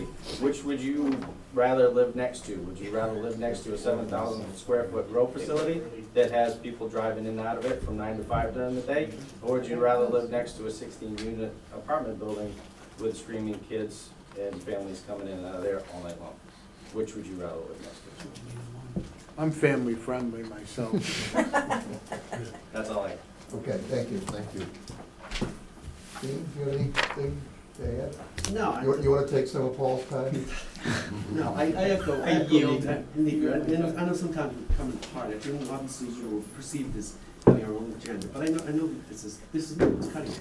Sure. And you guys are trying to get this done, and from where you started to where we are now, I think we're getting close. I mean, maybe we can get there, and these things can This get is passed, and we can start bids on business. skinny, but from when we started on my island, I got a stack of these, Still too probably fat, about that high. So thank you, thanks for letting us. And Mary Ann should be, Yeah. Mary Ann's she did does so much work. a bunch of work on this. Okay, next item.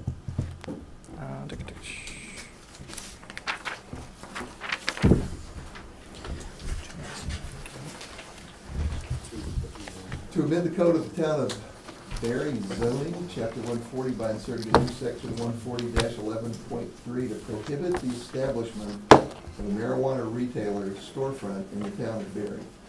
Now, these next three are items that we have asked to be put on the warrant for a vote at the town meeting.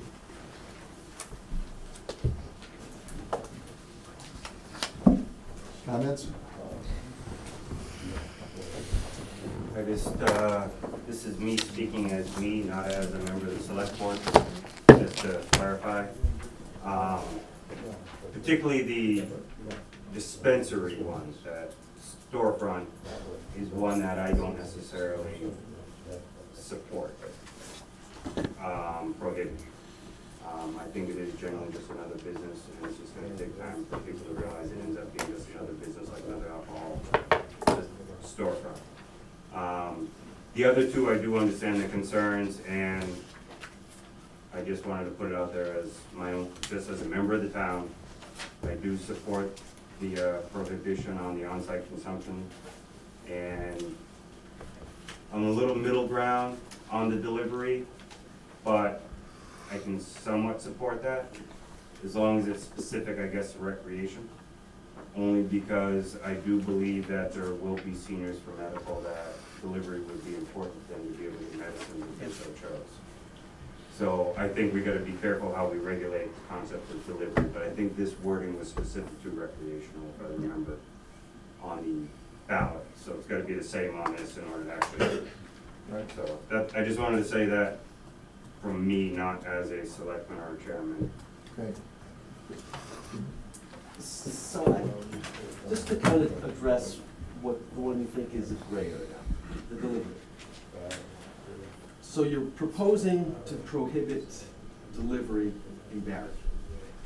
Now, if that passes, just, I'll ask you another question. Do you think there will be no delivery in Barry? Well, there won't be a permitted delivery service in Exactly. Barry. So all you've prohibited is a new business in Barry.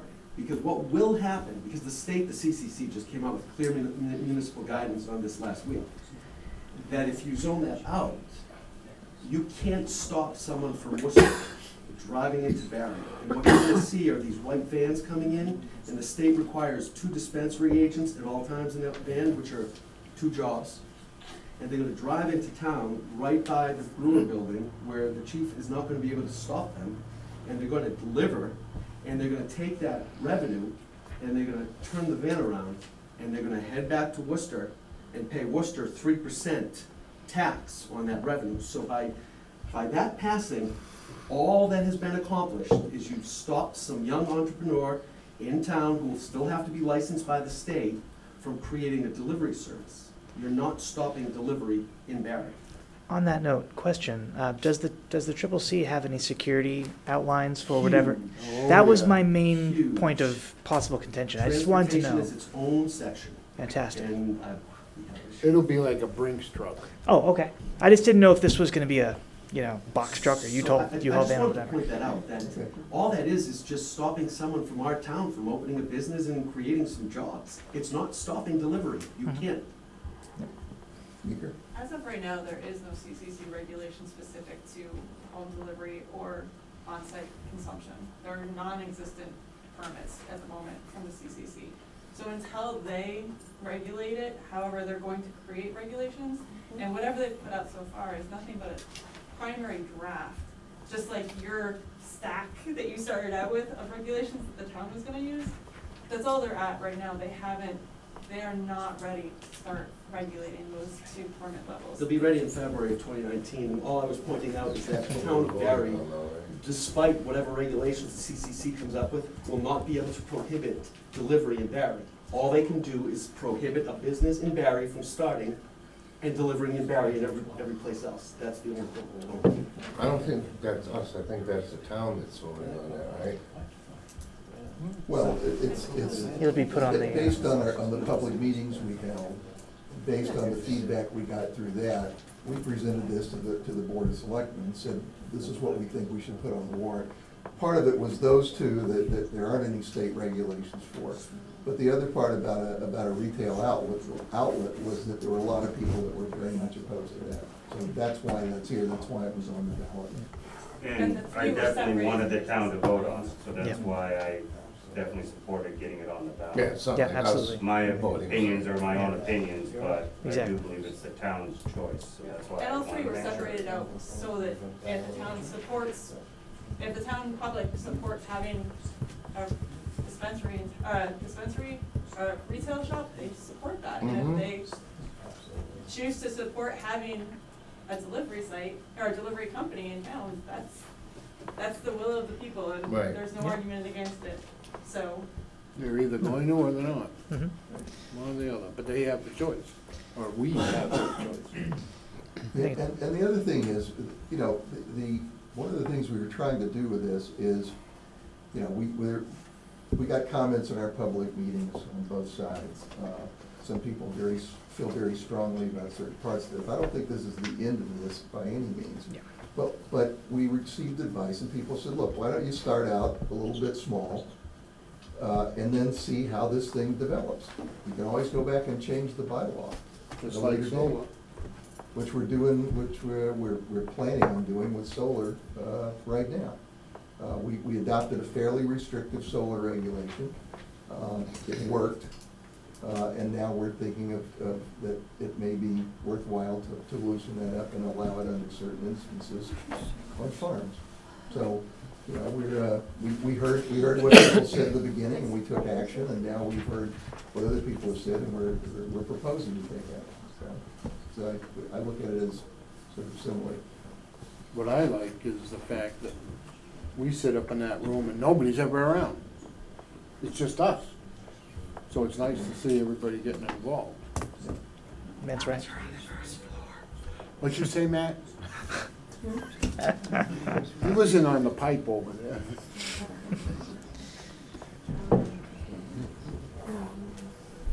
Okay, any other comments? I have Yes. a question. If what you're saying is accurate, that would indicate, that would change my vote. Because if we're saying that we're gonna have delivery anyway, I'm thinking I'm voting for no delivery, and then if the town votes for that, and that's the way it is, and we can't reverse that, and we can't get the money from, and what's happening is they're coming here anyway, that bothers me. Can't they put the wording so I, as a layperson, would understand what I'm actually voting for? Could that be put in there? If that is accurate. Because that's troublesome. Well, To in me. some meeting, you'll have public comment anyway, like on every warrant, there's a chance to ask a question or clarify. But I wouldn't even know to ask that question. I mean, that's like, Dina will be there. But you know what I'm saying? I mean, if you don't know, if I don't know to ask a question, I don't know. I know exactly what you're saying. So I'm thinking, I don't know if Someone there's from Worcester sometimes a can't description, go if you to vote town. this way, this is what it means. And It's just that we're would not be really actually important for me to trying to do it. understand. But if you remember, We can't prohibit back them. on We question, can't prohibit them driving through town. Excuse Always me. confuse people, Yeah. because the If concept you- of I approve. when is the opposite of when the state was offering those ballot questions, it did say if you vote yes, X will happen. If you vote no, B will happen. And I think those primers and handouts are something that we should really consider drafting up beforehand, so folks won't get tricked by awkward or wonky wording. Because I would vote, if I vote a certain way and all of a sudden I see these vans, I'm like, wait a minute, I voted no. Why is that? Exactly. Like, You Some voted of the no que- to allow or no to prohibit. I understand it can get a little wonky. Some of the questionings on some of the ballot questions before, yes meant no. yeah, People saw yes, and they said, okay, yes, but they really meant no. It's confusing. Okay, Sam, you have something to say? yeah. You gonna reserve the rest of your 5 minutes? Right.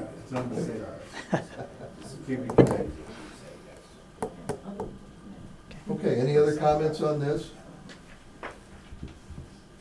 All right, So, I'm gonna need a recommendation from the board, whether it's favorable or unfavorable, we need it for the selectmen. okay, So so you need to this take is a for vote. item 2, 3, and 4. You're doing all of them? Yeah.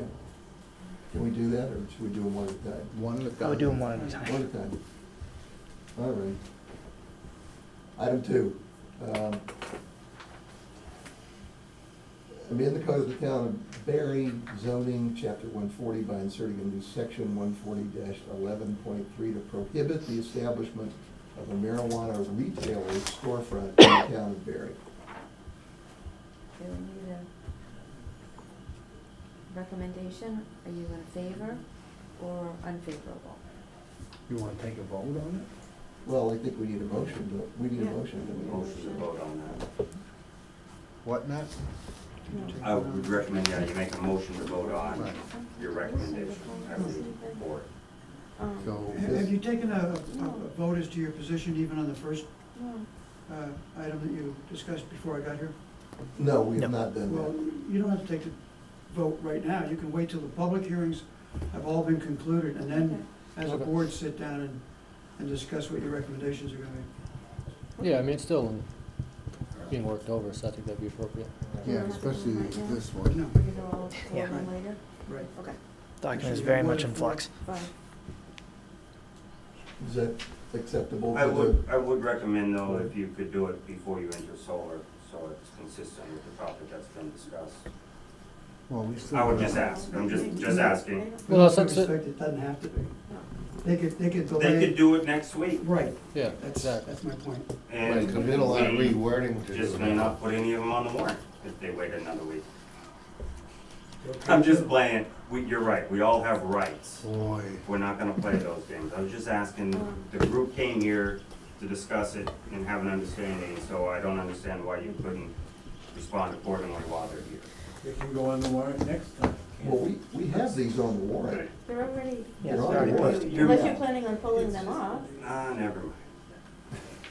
You can do as you choose. And Sorry, I also, just asked. you have the right, as people have done in the past, to say, we'll make that announcement on the night of the town meeting. Because that is also an option, you know, that's been given. It's not always used, but it's used at some different times. That you would be required to do anyway. Right. Right, Okay. Yeah. on every article that they ask, what is your Right. favorable or unfavorable? Right. Well, I think we have some more work to do Oh, yeah. on the marijuana bylaw. For these other three, I don't see any reason to wait on these. I don't unless either, the so board- let's go Yes, through we them gotta and make our recommendation tonight. and So then- we're, I just think so we can I'm get clear, recommendations done. so we're voting on whether or not your personal feeling as a board member is favorable to each one of these. Right, except for Passing. number one, they're gonna Yeah, hold on off 2, 3, couple. 4. Yeah, one Oh, we're yeah. holding. Review these favorably for the town vote. Okay. We have a motion here to approve item, well, we said we wanted to do them one at a time. So make it for item 2. Item 2, I make a motion for approval at the town meeting. Second. Any discussion? Okay, No, all in wait a minute, favor? wait a minute, who seconded it? I did. He's second. Okay, All in favor? Aye. Okay. well, Lloyd, No, I'm not in favor, okay, so, okay. so I'll wait for the next one. No, I have to put you down. Okay. Okay. Yeah, right, right. Okay, can we have a Unfavorable. show of hands so she knows who is yes and who is not? Yeah. Okay. Kurt, are you yes or no? Okay. Okay. Okay. Item number 2, to amend the code of the town of Berry zoning, chapter 140, by inserting a new section 140-11.3 to prohibit the establishment of, to prohibit the establishment of marijuana retailer delivery only within the town of Berry.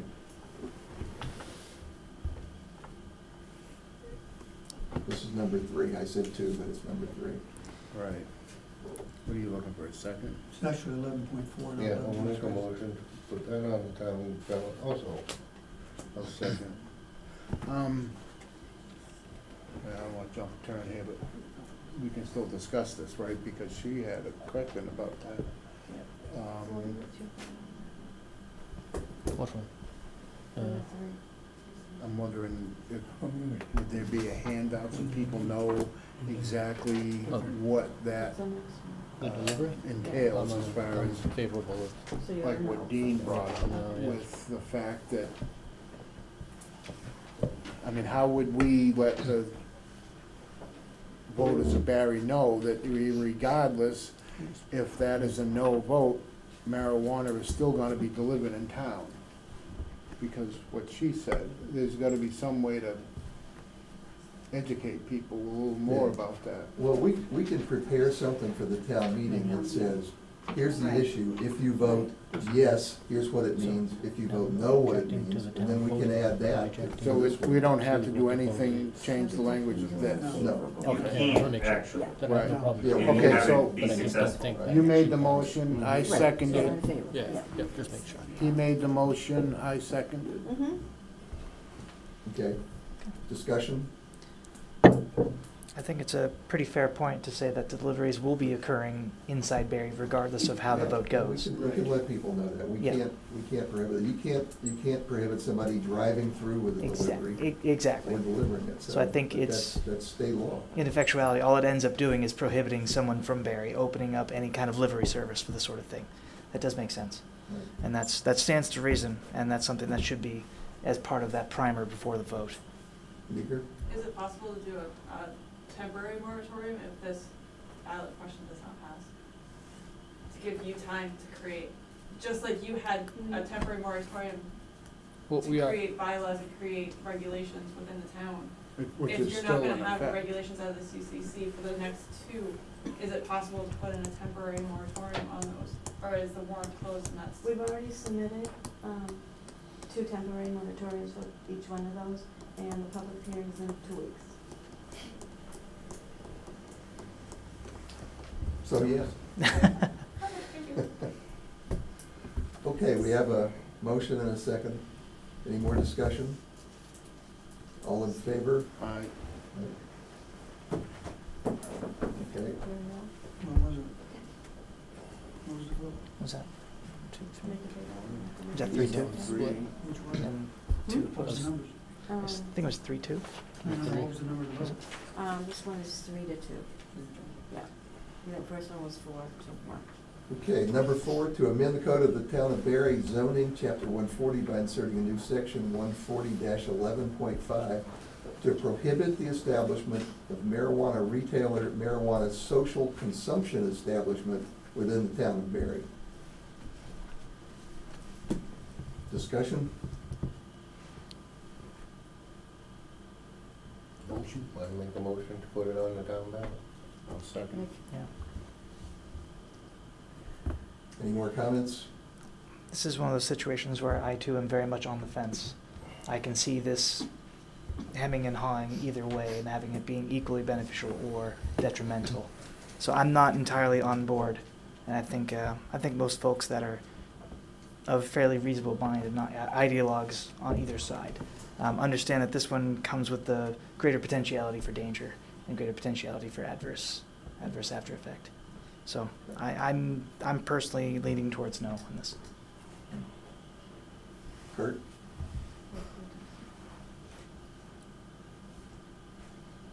This is, Okay, all in favor? Aye. What was it? 4-1. No, right. right, Opposed? yes. Okay. Okay, those have all passed. All right, Silver time. let's take a 5-minute break. Not Paul Cranston's 5 minutes. I'm the one paying them. I didn't know she kept it.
On the agenda is the solar regulation. Let me give you a little background. We had a number of solar facilities that were put up in the town fairly quickly. There was a large hue and cry from the citizens that they didn't like some of them. They didn't like the visual impact. They didn't want to live next door to one. And so we revised the solar bylaw to limit solar to industrial and business commercial land. Since that time, we've gotten lots of comments from people, farmers mainly, who've said, you know, we've got sufficient land that we could put up a solar facility, and you wouldn't see it from the road, and it would be of real value to these farmers, you know, trying to do something with their property that they can make a few dollars. So we went back and took a look at the solar bylaw. We've come up with some changes to it that we think are that would allow this. The thing is, all agricultural land is zoned R80. There's no separate zoning for agricultural in the town of Berry. So if it's agricultural, it's R80, and then of course R80 is the largest zoning in the town with lots of residential units. We made some minimum sizes because we didn't want to see this on 2 and 3 and 4 acre lots. And we have some pretty strict requirements in here for visibility and that sort of thing. So, with that background, open up the comments on the board to everybody. I mean, we've been through this a few times, and we've made some changes based on our discussions. So, any comments on what we have here? And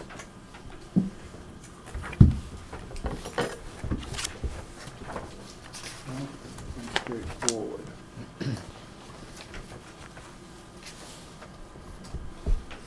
okay. Well, I'm trying to read through it quick, but I still do have a concern about the limiting the number of solar facilities to 12. Which, do we have a number of current commercial solar facilities in town? I think there's 7 So we have, operating.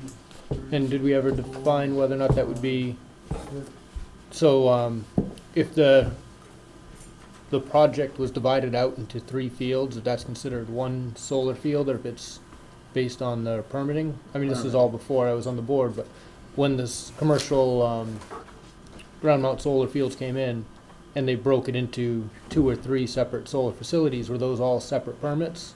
Those were one permit. It was all one permit, okay, If they're all contiguous, it could be one permit. okay. If they were separated, then it should be separate permits. Well, they're divided out as far as their application to the state, because then they would get the most. That's their problem. Right, but I wasn't sure if, since they were dividing it out with the state, they had to follow through on the town of Barry. They'd have to have them contiguous though. They couldn't say They would have to one apply. here, Each and one down the street. They'd have to have them all on contiguous property. Right. Okay. I just want to make sure that we're not eating up a bunch of permits on individual fields just because they're divided out with the state. But, so we have 7, we're thinking? I think there's 7 operating. Currently, yeah. Now. Steve? So, I don't have a horse in this race, because mine were built long before this, but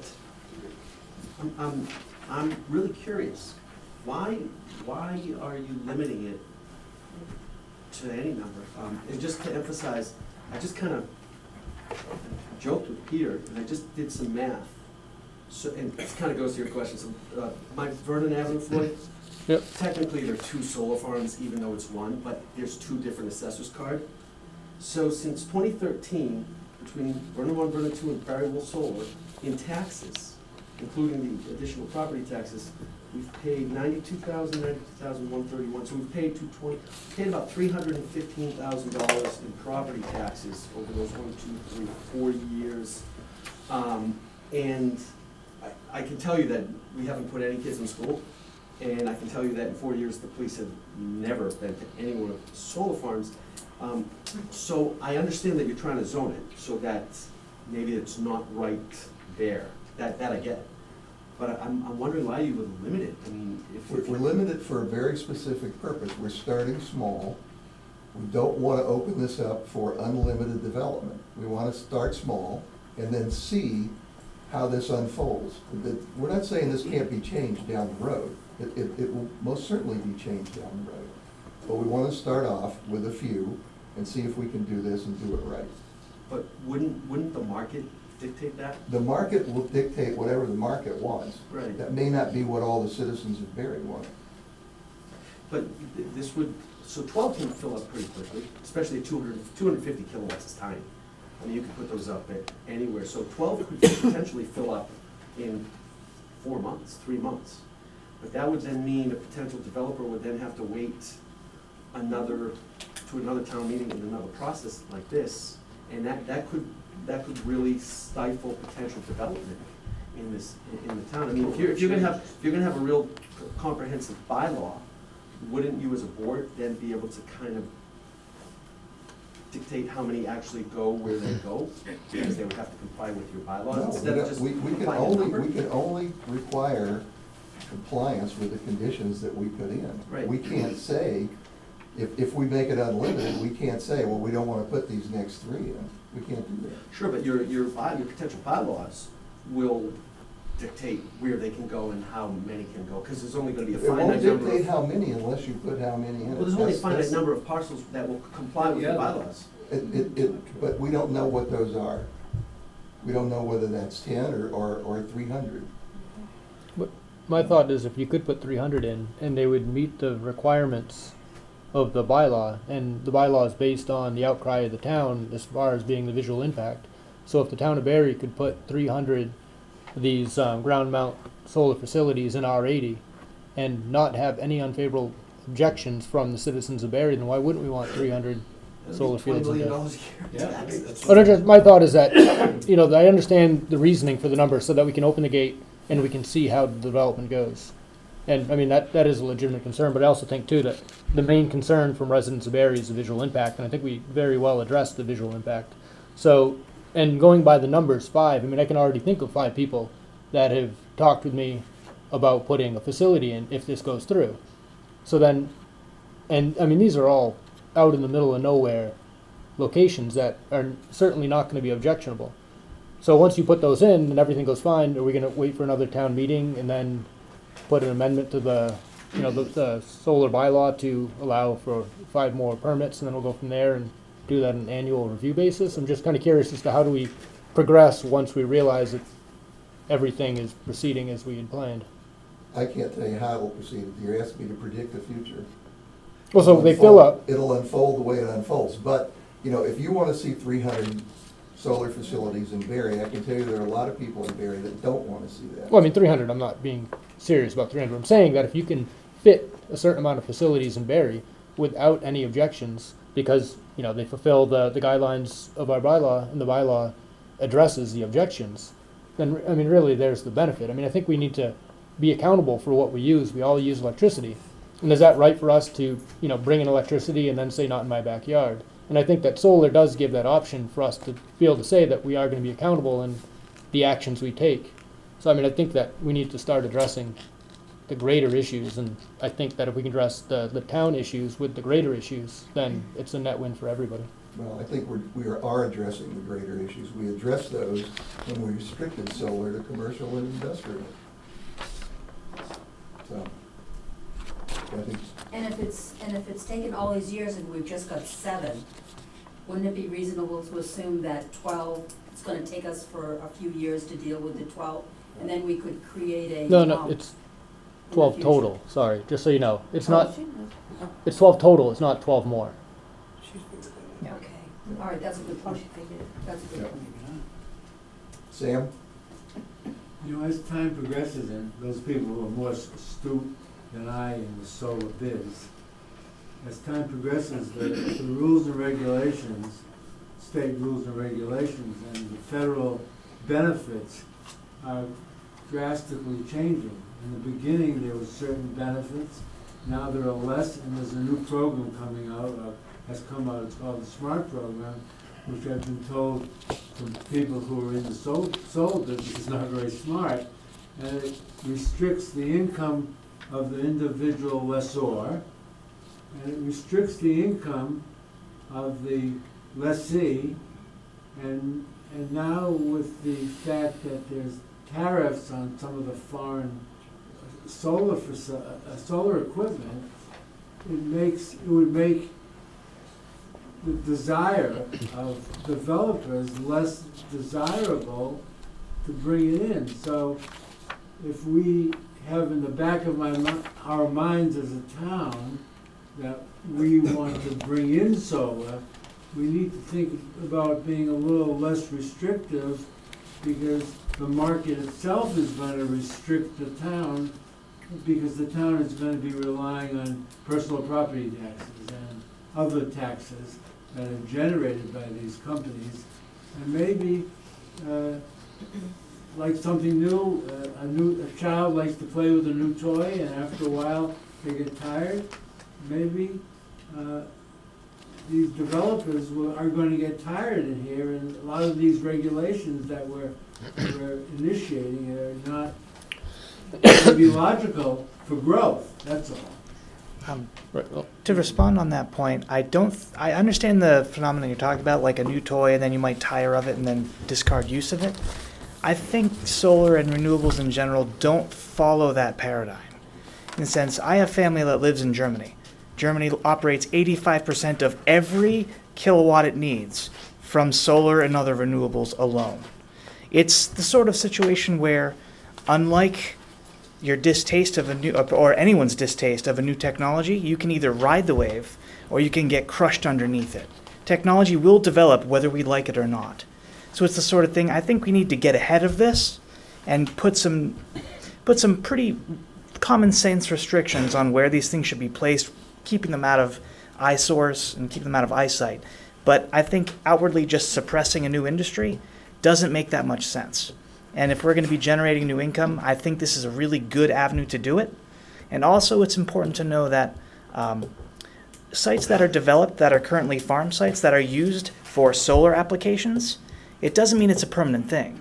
So let's say if a gentleman that owns a large section of farmland puts up a pretty substantial commercial solar array, they operate that for a certain period of time, then let's say that person sells that land to whomever, another farmer perhaps. That farmer then can take down that solar array, and that soil underneath it hasn't been touched. It does not get damaged in any way for being used for solar purposes, even for only a short period of time. And for folks that are living here in town that are getting a little bit older or don't have the profitability in farming that they might have had a decade or 2 or 3 ago, This is a very easy way for a person to generate income out of their land. When they used to be a farmer, maybe they can't do it anymore. Now they can continue to generate income from their land passively.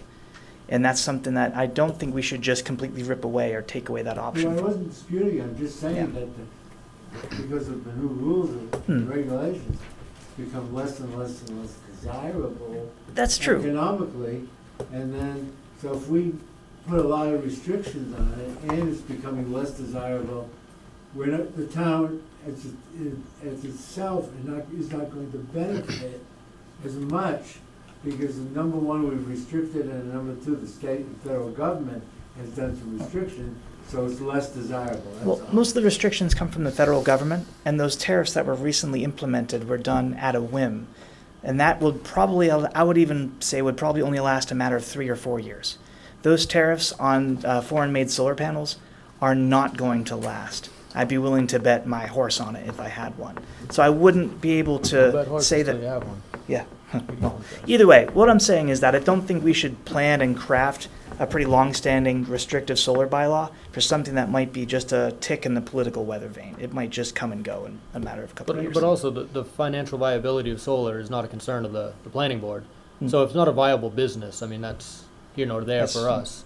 But I mean, also on that topic, a lot of the initial programs were to incentivize solar were to offset the additional cost of solar panels. So through advancements, they've been able to bring the cost of solar panels down, and that's why they're removing a lot of those incentives, because they're no longer needed. They serve their purpose of putting solar in mass production, which then allows profitability through mass production. But yeah, but, I mean, again, but anyways, that has nothing really to do with the planning board. Our concern is making solar profitable on your end. One of the biggest obstacles that I've seen, the biggest pushback, the sources of pushback towards these solar implementations are the visual, the eyesore aspect of it. And that's something that is absolutely within the purview of the planning board to come up with screening, privacy hedges, anything we can do to obstruct the obtrusiveness of that structure to people that live around. That's something that is definitely within our purview. The profitability aspect really is none of our business, literally or figuratively. So as long as we can craft some bylaws that protect abutters and those that live by these things, and that they're not an eyesore for folks that live around, I think we'll be able to get some good tax revenue there that will help offset people's home ownership costs. Has the planning board as a whole familiarized themselves with the SMART program in this, solar industry? Not as yet, no. I just think it would be beneficial before a lot of these rules and regs come up. I think they should, honestly. Because there's a lot, there's a lot of things that won't have to be addressed just because of this, the way the business is as it goes, The windows open and they close quick, Right, but these regulations are pretty simple, and they generally aim to address the visual impact. Yeah, they're not overly elaborate. They're mostly on the land use and that sort of designation. And that's something that I'm trained in, as are many of us here. Yeah, so regardless of what the solar programs come along, they really wouldn't affect our bylaw. But the restrictions, what I'm saying is the restrictions come right along with it, so it's just natural, you know what I mean? It's not, you're not gonna have solar everywhere in Barry, it's not gonna happen. Oh yeah, no, it's not possible because they don't have the three-phase a lot of times to tie in, so I understand. I thought I just heard somebody made mention that this SMART program wasn't so smart. So, I can't tell you about that. I'm kind of curious as to, it seems like you're getting input that says some people in the room are opposed to you amending the solar bylaw because I think they're thinking of the restriction aspect of it. In reality, what you're doing is you're going, over the years, what we went from is no restrictions, some guidance or some attempt to have regulations, to restrictions because of the rather large volume of applications that came in. And now, because of input that you've received, you're considering reducing the restrictions and allowing some more facilities to occur. And I think you're doing it in a very prudent and careful and cautious way, as opposed to just opening the floodgates and saying, let them all in and let's see what happens, because once you let them all in, you can't get them out. And I think the objection to the visual though you've attempted very well to try to control the visual. I haven't seen a solar field yet that was good looking. That's a subjective judgment, though. Yeah. It's a very subjective judgment. Have you seen Dean's on the top of the hill? I can't see Dean's. Exactly. There's a picture. So that's our goal. Well, I haven't been down to see Dean's up front and personal, let's say that. Right, but I mean, that's the point, that we're trying to, You have a comment here? Yeah, I just have two concerns, because I'm all about being green. I know when I'm driving around now, I really can't drive more than 4 or 5 miles without seeing the solar panels. I want two concerns. One, it really bothers me when they're trying to be green and they're wiping out a field of trees to put these up. I can't reconcile myself with that. I don't understand, we're supposed to be green, and I think Barry does have a green tree community or something like that. So I'm hoping that you're looking at that in his fields that, and not areas of trees. I do like, I think I go on the Pike and somewhere I saw them in the middle of the circles, roundabouts. I absolutely love it. I think they should put them all over the place, but when you're taking down a bunch of trees, that bothers me. The other thing that I don't know much about it, someone told me, again, as someone who's a bit more informed, that these fields are good for about 20 years. And then you had mentioned when someone is, if that farmer's done with it, whatever, and wants to take, the next one wants to take it out, is there something that says, okay, we lease it for 20 years, they're defunct in 20 years, but I don't know how long these go, but apparently 20 years maybe. Who takes them out? Like, are they just gonna be like shopping malls? No, they're recycled. So the folks that implement and install these, They have to take them out? they have to take them out because they do contain materials that can be considered toxic or pollutants or anything like that. Those are sent to a specific rehabilitation and recycling factory, and that they can take back and refurbish what they can. They dispose of all the other materials on their own, and then new, more up-to-date panels are installed that are more efficient. Leasing it, that's Yes, that's all on them. We don't really have anything Those to do with that. panels, even long before the 20-year time is up, because of technology being so fast, they may be replaced in 5 years. True. With something that does twice as much in less space. Yeah, that is That true. would be good. I just hate to see all this and then it's just a blight. Yeah. Well, And again, knocking down the trees really bad. Yeah. One thing too, these things, we're giving a permit that lasts for 20 years. That doesn't mean that solar field is going to be dismantled and returned to agriculture in 20 years. At the end of that permit, someone can come back and say, I want to renew this permit, I want another permit for another 20 years. I'm putting in more efficient panels for second half at 10 years. So, you know, those are things that are just unknowable right now. Right, well, my thing is if they're done with it and they lease it and they just leave, and now it's nothing but a perch. That's why they put in these decommissioning fees Yeah, there's to decommissioning pay fees for in that the special in the permit. event. It's built into the city. It's also important to know, as just a general point of interest, that the current iteration of what we would consider a photovoltaic unit is going to change. It already has. I mentioned that I have some family in Germany. They have translucent solar panels. So if you think of every pane of glass in your house, that can and will, not science fiction, will be a solar generating piece of item. So it's the sort of thing, the way that we're looking at them now, these big flat graphite panes, they're not going to be that way forever, especially give it 7, 8 years. They're already existing now, but they're not financially feasible yet. But like the CD player, they will be. So it's really important that we get ahead of this and get in front of it and set ourselves up for success when things become more commercially available. Maybe can I move on to a different item, or just a question? Sure. So, E6 visual impacts. Solar energy facilities shall not be located within 1 mile of the town commons of the town of Barry, South Barry, or Barry Plains. Anybody could have taken a map and made those big circles? I'm just curious. Yeah, we did.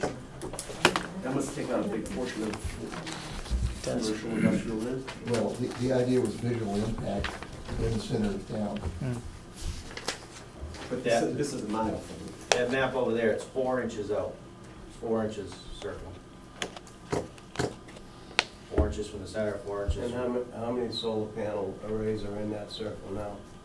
At least one. I think there's like 6. Actually, seems like a big number, a certain, by the way, well, I understand we don't want solar panels here in the common, but a mile from this that's a big circle. It is. And then from South Barry and That's then Fair down, Heights. that's down to like Lear Home Center. Yeah, thereabouts, yeah. And then that circle all the way around. And then you look on the right-hand side of the map, majority of that is NDC land. I do think that 1 mile, Wiped out. I think that 1 mile restriction is excessive, but that's just one person on sport. As long as it Well, meets, that's something we can take a look at. Yeah. if it meets the, you know, the restrictions of not being able to be seen by people. What we can do, Even if it's within that mile, why does it have to be a mile? what we can do here, we can talk to the Mass GIS. We can get all of our necessary GIS data and see what sort of radius would exclude what versus a smaller radius excluding anything else. We can go in with more of a scalpel approach rather than a sledgehammer. Yeah, the purpose behind this was, the idea was to free up the permitting so that we could have these solar facilities on existing farms, gravel pits, other places around town where it made sense to do that. That was the purpose. And to answer your question that you raised about cutting down trees and farmland, in the state regulation, the enabling regulation to put in solar facilities, they talked about, they didn't want to see trees cut down, and they didn't want these things growing on prime farmland. Well, in Barry, that's about all we've got. You know, we don't have, you know, the state talked about brownfield sites and impaired industrial facilities. We don't really have that. So, you know, if it's going, you're either gonna cut trees down or it's going in a farmer's field, pretty much. The field doesn't bother me so much. Yeah. Well, we got a landfill. I'm with you. We got an old town dump. But And a the high next- school roof. the next one down, number 7, I'm just curious, I don't quite understand what that means. It seems like there's a word missing that the sentence is referencing but missing. So, unfragmented open land as identified as a priority for protection in the town's open space and recreational plan, master plan, or the community development plan. I'm sorry, I can't hear what he's saying. I'm sorry, Thanks. excuse me, go ahead. So, unfragmented open land as identified as a priority for protection in the town's open space and recreation plan, master plan, or the community development plan, period, shall be, I mean, it seems like that should be Chairman, added to. if I could address that, because that's a point that I had in my notes. 7, 8, 9, and 10 all seem to need some kind of preamble to them or clarification as to what they mean or how they're applied. Yeah, there's something. All the ones up to 6 kind of address that within the sentence or the paragraph, if you want to call it that. But 7, 8, 9, and 10 all just sort of fly on their own without. Right. Yeah, so I guess those So should there's all, some language that you kind of either left out or needs to be thrown in there to see how they're applied. yeah, I think maybe restricted sites and then have A, Yeah. B, and C. So those would all be, you know, sites to be restricted. Okay, we'll take a look at these. Aren't some of these the ones that came from, yeah, I think so. okay. All right. And on that same page where 7 was, Yeah, since you're talking about visual impact, and I think that's one of your primary concerns, E2, the applicant may incorporate methods to reduce, I think you need the word may to be changed to Must. shall. so, you're right. What, Jim, I'm sorry, what page you on? It's a page, it E2? starts with a D at the top, E2. Thank you. and then E2 is right near the middle, and the third word in is may, which I suggest Should be needs to be shall. Yeah, I agree. I agree, definitely.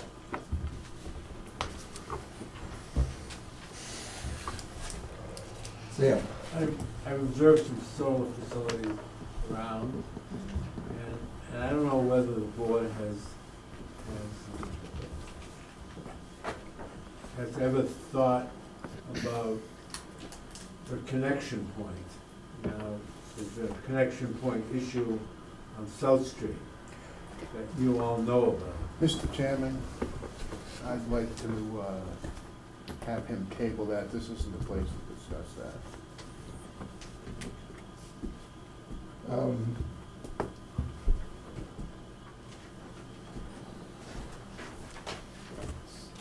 he talking about the one across from Stetson Home? Mm-hmm.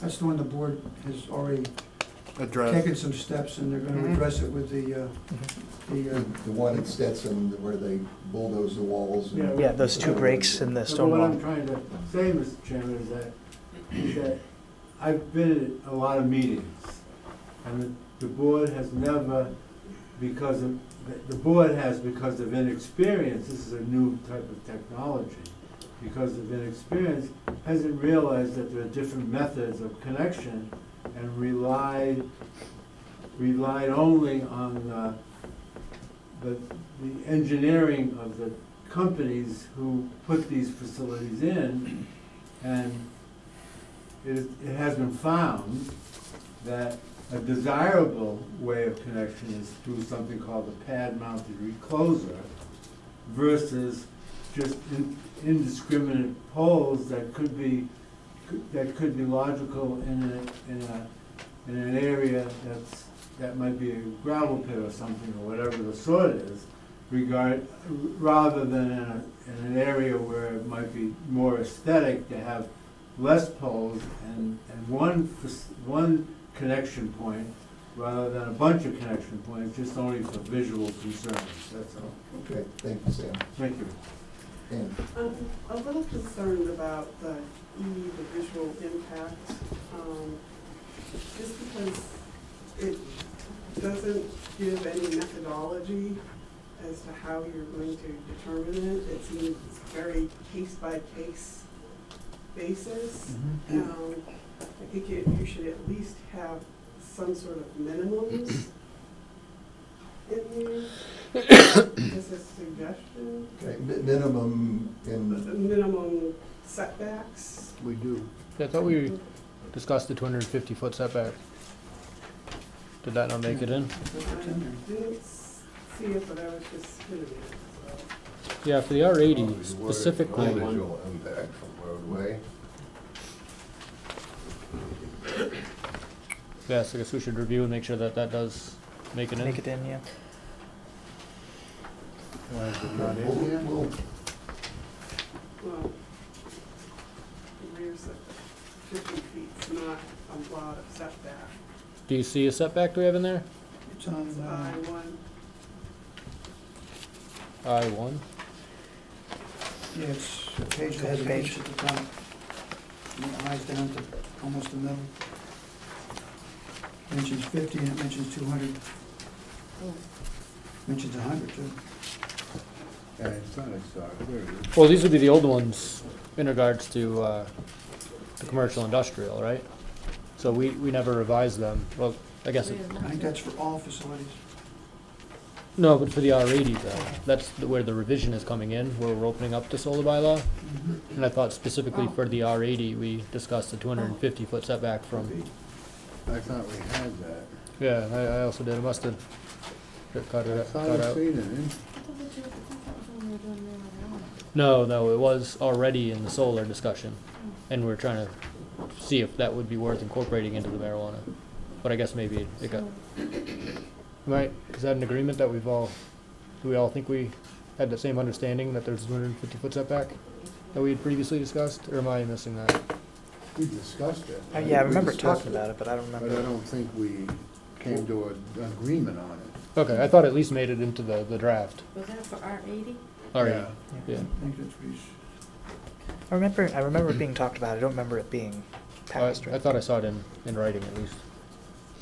I don't think so. Are you gonna allow arrays on a case-by-case basis in any district, or is it only in commercial and industrial? no, this allows solar in R80, Okay, given certain restrictions. okay, so it's kind of like a case-by-case basis. Right. It depends on if the parcel qualifies, really. Yeah, right. I mean, there are I mean, parcels. the mile radius kills quite a few projects, all right. We will take a harder look at that. But the idea was, there are farmers in town that have sufficient land, and they've got, enough land and enough buffer that they can have fairly The good gravel size pit solar. owners too, they have. Well, I didn't remember you were. That is you know, is very visually perfect, okay? And I've been dealing 4 years now, and like, the people up front said, it's not as lucrative as it used to be for the landowner, and it's changing every day. Yeah. And I think that you're making more restrictions and scaring people away. If you limit it to 12, people are gonna say, I mean, if that's what the board wants, you're gonna get it. No movement. You know, somebody's not gonna come in. Yeah, we're not making more restrictions, we're loosening up Yeah, restrictions but from what it is if you're now. saying 12, if you're limiting it to 12, 12 what? 12 arrays, 12 solar facilities. In total. Oh, I see. In the town. I mean, that's gonna eliminate a lot of potential good parcels, and the market again is gonna determine that. But I think you guys have already predetermined that by limiting that amount. But if you're gonna review it, I mean, that's fine. We haven't predetermined anything, this is what we've been working on for quite a And time, I appreciate that. Mr. Cooper? I'm getting back to limiting it to 12. Like, Mr. Trouble's been waiting 4 years, I've been waiting 3 years, so say this 5 gets filled up real fast, we could be waiting for another 4 years before you change the bylaw again. There's at least 3 in this room, if not 4. Right here, Yeah, and I've been contacted by another individual that's not in the room. Just Actually, in the 2. room. I have 2 more So individuals. there's 5. You already, there's their 5. Done. How soon would it be revisited? I need to understand, so you're being contacted by solar companies? No, residents of the town of Barry Yeah, that heard that the town is opening up the solar bylaw, and they were wondering what direction the town is going in, and they told me that the parcel that they have picked for the project, and they were wondering whether or not they should have input. And all the places that, you know, the people have discussed with me, I say that your parcel would more than likely be applicable for the revision that we're proposing. But, yeah, I mean, I've got 2 separate people and you got 3 in the room, so that's why my concern is that, and I mean, these are all, I mean, certainly, you know, prime locations for solar, out of the visual, the buffer that people are concerned about, and 5 additional permits really isn't, it's not that many. So I think We that. have our 5. What's that? We have our 5. Right, but then. Everyone interested in one is here or talk to you. So Right. we go from there, see how that works out. This is just for now. yeah, But but this is they're not saying that forever. you're missing the point. Part of this 1 mile radius of no solar encompasses their property. Oh. No, this has nothing to do with the 1 mile thing. These parcels that I've been, you know, the people that have been contacted by are far exceed that 1 mile radius. Oh. But I mean, I do think that that should be reviewed. But I'm just saying that if we're gonna open it up, we're already gonna be at max capacity without unforeseen applicants coming forward. So if we have applicants that have appropriate parcels, why are we gonna tell them that they need to wait for the next town meeting to change the bylaw again and put additional permits on it? So I think that we need to consider, you know, maybe upping the number or looking at some other alternatives to restrict the numbers to Right. How would the permits or the special permits be given out? First come, first served type? First come, first served. And that's it, close the door on. That's right. Attorney Beard? What? Any comment? Oh, yeah, I think it's correct. 5? He said he's correct. Oh. Yeah, no, there's no other, we couldn't do it any other way. I mean, as far as changing the number, you have at least 1 annual meeting a year. I don't know if there's been any year that you haven't had also a special. So almost every 6 months, you'd have an opportunity, if you saw that the number wasn't sufficient and there was reasons to increase it. It's not that difficult to increase the number. But once you've addressed all the other things that you want to do in this amendment, the amendment from 12 to 16 or whatever number flies into your heads is a relatively simple boom, boom, boom, hearing, vote, boom. Of course, the Attorney General has to approve it, but that's. But I think if we can go with the number so that we can have, you know, I guess, some control so it doesn't get out of hand. I think that we at least need to review the number and maybe think to add a few What fields. did we Just say, so we 12? don't already have additional, undue competition for those parcels that are gonna be allowed. Here's something, what about existing solar farms if they wanted to expand? Have we ever even addressed that? It'd still be one facility, if they keep it. If it's It'd on be the under the same. same license, I think. Yeah, but say there's one in place and they wanted to make it bigger.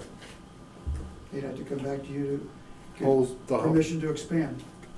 would But that, they wouldn't be it wouldn't be an additional facility unless they went and made it a separate parcel. would that count as one of those five remaining if it was only the 12?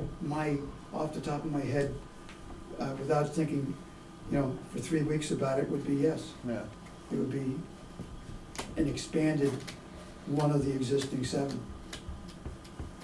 Well, it would be a modification to the Yeah, special. It would be right. under the same It permit. wouldn't Yeah. increase the number Yeah, unless they did something weird. it would be under the umbrella of that same permit then, yeah. Okay. So did we want to address the number or do we want to, what do you want to I do think with that's that? for discussion after the public hearing closes. Right, yeah, we were mainly just trying to get input from the crowd. Yeah, Yeah. I think we can revisit that and see what the Well, board that's- thinks. See if the number needs It's increasing. good you bring it up. Yeah. Yeah. Say, you would have to wait until you have a town meeting, change this bylaw before you can put in an application. We wouldn't be able to do anything with an application That's what now. I'm talking about, you have to wait until it's Yeah, been approved. yes. Yeah, either at a special election, or a special gathering or you would. And remember, there's no guarantee this is gonna be approved at a town meeting. Now, the town folks might shoot it down. The plan is, we will get this to the shape we think it makes sense, and then the plan is we will vote to make a favorable recommendation at the town meeting. But, it's a zoning bylaw, and it requires a 2/3 majority. So if they don't like it, we go Maybe back an to answer work. I think some of the questions are any of these potential additional solar sites able to do anything at this point in time? If they wanted to risk the money and the time and have some actual facility that is gonna put the thing up, go to the expense of preparing the plan and everything like that, they could come before your board complying with everything that's in this proposed vote, and then have to wait until the vote of the town, the review by the Attorney General, the approval by the Attorney General, before your board could actually issue them a permit. Would somebody be willing But they'd to have to, jeopardize they'd have that to put a money? substantial amount That's a lot of up risk. before they get to that. I don't think anybody that hasn't got one already in the process would, just speaking as a layman, but as a developer, I don't think anybody would put the money up on gambling. you No. know? I only suggested it for those gamblers that are in. Thanks. Chris? So I'm gambling. Doesn't work. Power to you. There's one permit. Now we're over. Just saying, there's one used up. There's at least the second one used up. Okay.